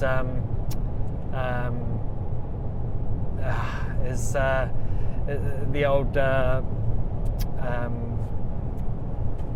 Struth, I've forgotten his name now. Puts on the accent, and he says, "We're going to knock the bastard off," Oh, yeah. And we're one step. We're Edmund Hillary quote, but he's got the voice for it. The Sean Connery voice is what I was going to say. Oh yeah. we're going to knock the bastard off. So we'd take one sort of foot in front of the other, and it's trekking poles. And we went two slightly different routes. I decided I was going to go for the shorter, straight up route. Which is the one we came down on, which is the route we took down to get to the stag. Just about, and then you took a more sidled approach, and I don't think any way was better. They both had their pros and cons. Yours was thicker, mine was shorter probably. But steeper. Yeah, it was steeper, a lot, yeah. But on top of that ridge, we got onto the game trail, and then it probably was a little bit easier going then than what it might have otherwise been. Yeah. On top of the ridge, it was like a relief though. Yeah. I think so now we're up on the ridge, we've got the real steep stuff done. We're pretty much just heading up the ridge there was a flat bench that we'd found earlier that day that we knew that we could land the helicopter on. So we were aiming for that, and we were gonna set the meat there and the antlers, and you know, it would chill in the wind. It would basically freeze overnight nearly. It would get cold anyway, and then that would save us having to hike it all the way to camp, because we knew we could pick it up the next day in the helicopter, which is, I mean, you can't do that in a lot of countries in the world, but in New Zealand you can do that, so why not do it?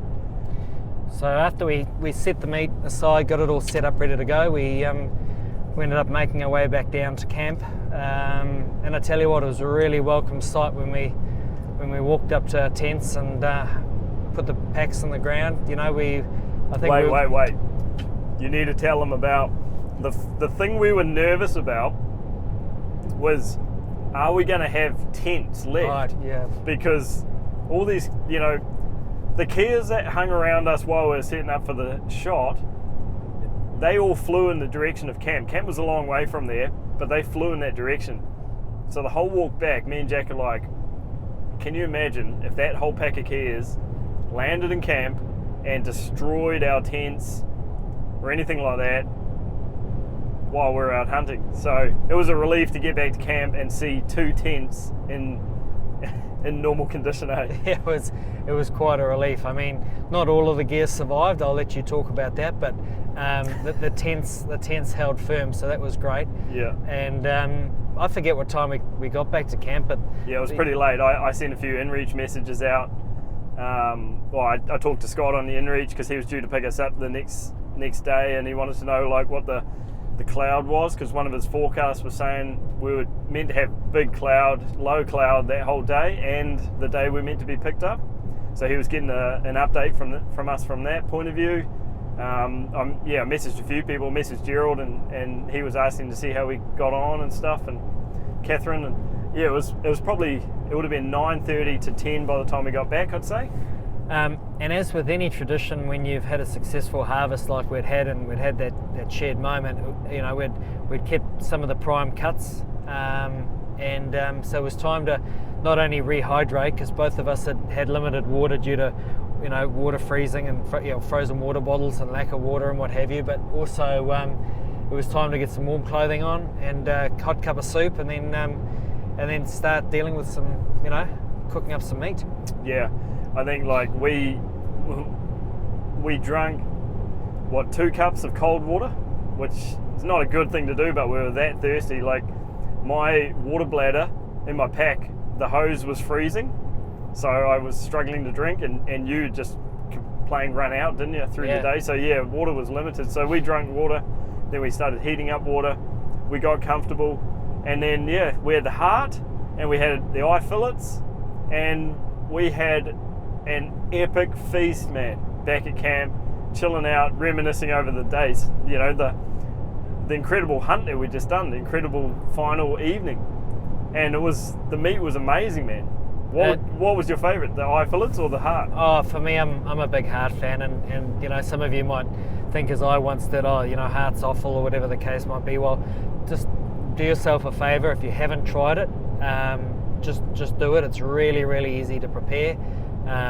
You know, it takes no time at all to cook. It takes no time to prep, and in my opinion, just about the most rewarding part of the animal to eat, but also probably the tastiest. You know, you can eat it straight away. We don't have to wait for things to sit and age or hang or do whatever they got to do.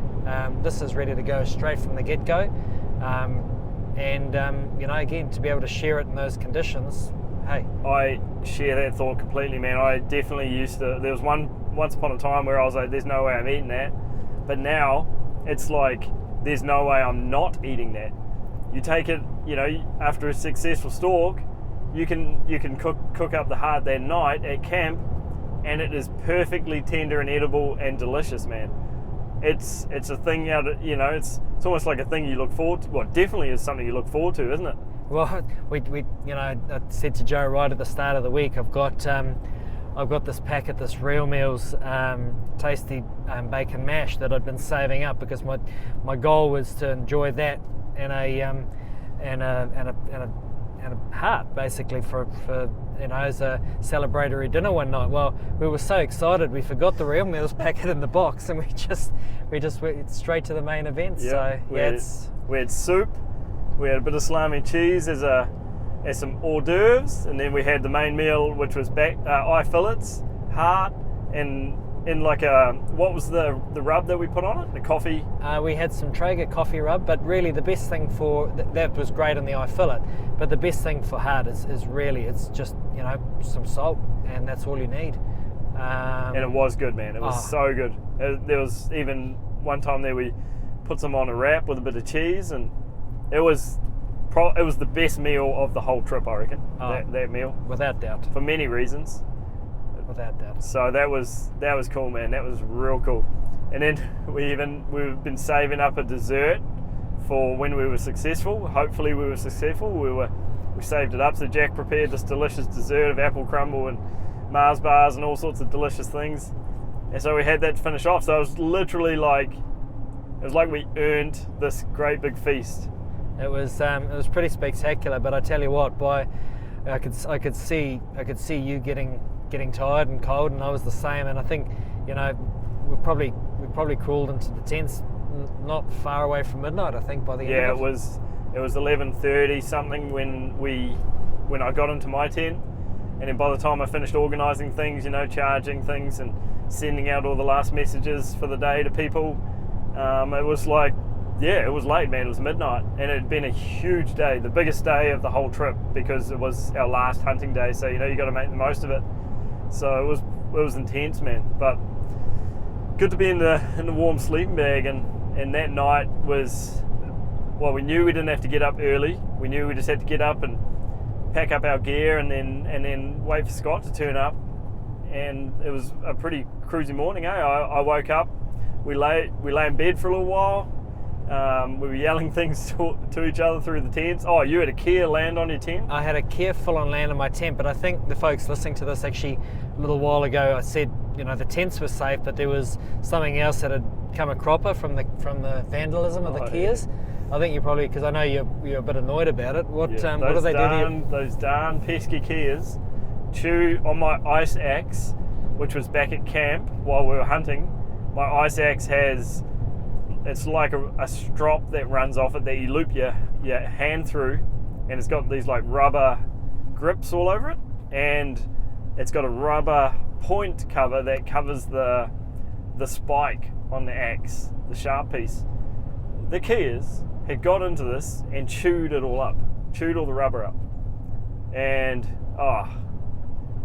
just freaking annoying. Like, why do they do that sort of stuff, man? Yeah, I thought it was you. At first, I thought you got out of your tent, because I'd heard a zipper going, and then I thought you'd thrown a snowball at my tent, because I had this massive big doof against the side of the tent. And then I put two and two together, and I could hear something hopping around outside. And we'd built sort of this flattened this area around our campsite a little bit by this stage with the foot traffic and what have you, and I could hear these things hopping around, and this Kia must have flown full on square into the side of my tent, and just could not believe it, So the little vandals are hanging out at camp. So we ended up getting out of bed and making a coffee and all that, and at this point the Kias are like, oh well, they're out of bed, let's get out of here. So they disappeared. And we just cruised, man. We just cruised. There was no pressure on us. It was good. And we just had a good breakfast and good coffee and slowly packed up camp, man. And we thought, Scott was due to pick us up around 11 o'clock-ish, so we needed to be ready before that. and we actually finished up packing up camp. We thought, let's just go to the edge here and just have a little glass and, you know, just muck around in the sun. And Scott, we could hear the helicopter coming, so Scott landed and we loaded all the gear and flew out of there. And that was the end of a freaking epic hunt. An amazing hunt. You know, again, we'll get back from this one and start thinking about, you know, maybe what it looks like next year. But this one was 5 months in the making, and I think, in all honesty, it might have even been longer. Like we said, it wasn't Plan A and it wasn't Plan B. Yeah. It was Plan C, and you know, we had, anything could have happened. The dice got rolled the way it did, and it ended up being a perfect hunt, and I don't think I could have asked for anything to have happened differently. You know, I've come away having a brilliant time. So, you know. Yeah. I agree, man. It was a cool time. We saw a lot of good animals. Had some cool encounters, cool campsite. Yeah, hopefully there's a good video out of it, guys, because we filmed some cool stuff. So I don't know, by the time this podcast is out, I don't even know if the video has gone live on the YouTube channel yet, but if it hasn't, keep an eye out for it, man, because it won't be too far away. And yeah, I'd like to ask you, Jack, if you've got any points you want to highlight or things like that. But first, I want to give a big shout out to Scott and Caroline for just being good bastards. They're always accommodating. Scott's an incredible pilot, best pilot I've ever flown with, and I'd just like to say, guys, if you wanted to do a big hunt like this, you know, in the Canterbury region, you need to hit Scott up. Definitely give him a call. Just inquire. You'll quickly realise, you know, the sort of person he is. He's a good guy, knowledgeable guy, heck of a pilot, and he's got some access to some of the best hunting country we have here in New Zealand. So definitely worth getting in touch with Scott at Halley Rural Methven. You'd agree with that, I'm sure, wouldn't you, Jack? Oh, you know, you've known Scott and flown with Scott a lot longer than I have. I've been on a few trips with him now, and he's just a really nice bloke. Caroline, first time I've met her this trip. Wonderful family. You know, real just down to earth Kiwis, and like any small business owners, you know, they're doing hard graft to kind of get themselves set up and running. And you know, if you want to support a hard-working couple who are trying to do the best that they can, I tell you what, the operation's pretty schmick. They've got a nice hangar set up there now. A great 500. Scott is 44 as well. They got two helicopters. Two choppers there. Scott is a very, very good pilot. I've been with a few and felt you know, nothing but in awe of his flying. And yeah, just had a great time, great experience there. And you said any points, mate? All I can say is thank you. You know, it's I know that there's a lot of people that kind of watch your videos and wish they could get out there and do the things you do, and to be honest, there's nothing really stopping those people a lot of the time, but a lot of people would like to be there with you, and I'm just grateful that I get the opportunity to go hang out with my mate in the wilderness. You know, he might be working and doing what he does, but I get to hang out and be witness to some of the things that go on, and we have a few laughs along the way, and you know, and the fact that while I'm probably not the first person to jump out and put myself in a public forum or what have you, it's great to be able to, you know, have a yarn with you for these guys here today, or to be on a video and have a yarn. So mate, just thanks for making it happen, and really looking forward to the next hunt. Yeah, man. Nah, my pleasure, Jack. It's always good to hang out. I wish we could do more hunts together, but I think on to next year. We've already started doing some planning. You guys will hear about it at some point, but we've got a cool plan underway. But I'd just like to say about this last trip, it was awesome.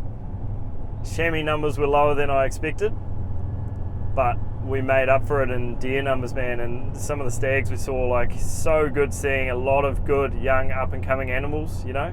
There was many little 6-pointers and stuff walking around, which was cool to see, real cool to see, because that's all our future hunting right there.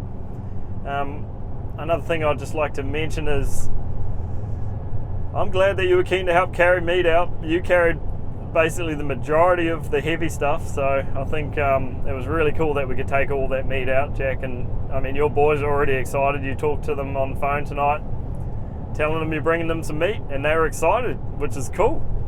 You're going to make some sausages, patties? Yeah, we've got the mincer at home, so no doubt we'll be making some mince up together as a family, and we're going to have a boil up party tomorrow night for a head, so the young fellas love sitting around and helping out with that. And but yeah, we'll get some sausages made up, and we'll make some patties, and we've got some steak to cook, and probably, some of the staff are always keen to put their hand up for some fresh venison. So hey, look, it goes a really long way, and again, it goes back to our core of who we are and where we've come from. So the fact that we've got to hang out and together and go and doing that. And I just might point out that I might have carried a bit of meat last night, but I've seen what you put in your bag on a day-to-day basis, and I'm sure as heck glad that I'm not carrying around all the camera equipment. There's a fair bit that goes on in the end, and you add all the meat to it, and it's like, oh, frickin' heck. And then you add a mountain to the thing, and you got to go, oh my goodness, I got to climb that thing. Yeah, the legs are actually feeling it a little bit today, to be honest. But no, man, cool trip, cool week. We had some up and down weather, but that adds to the experience. We had some animal encounters. We got successful with a nice stag, and we made a cool video for everyone out there to watch. So I hope you guys have enjoyed this podcast. Just remember, we flew out of the mountains only hours ago. We're driving down to Queenstown right now, so all this is fresh. But I've got another big hunt coming up, so you guys are going to hear all about that at some point. I'll let you know the plans and things. But for now, thanks for listening. Thanks for being on the podcast, Jack. Much appreciated. Thanks for having me. And we'll do it again sometime. All right, guys. Thanks for listening.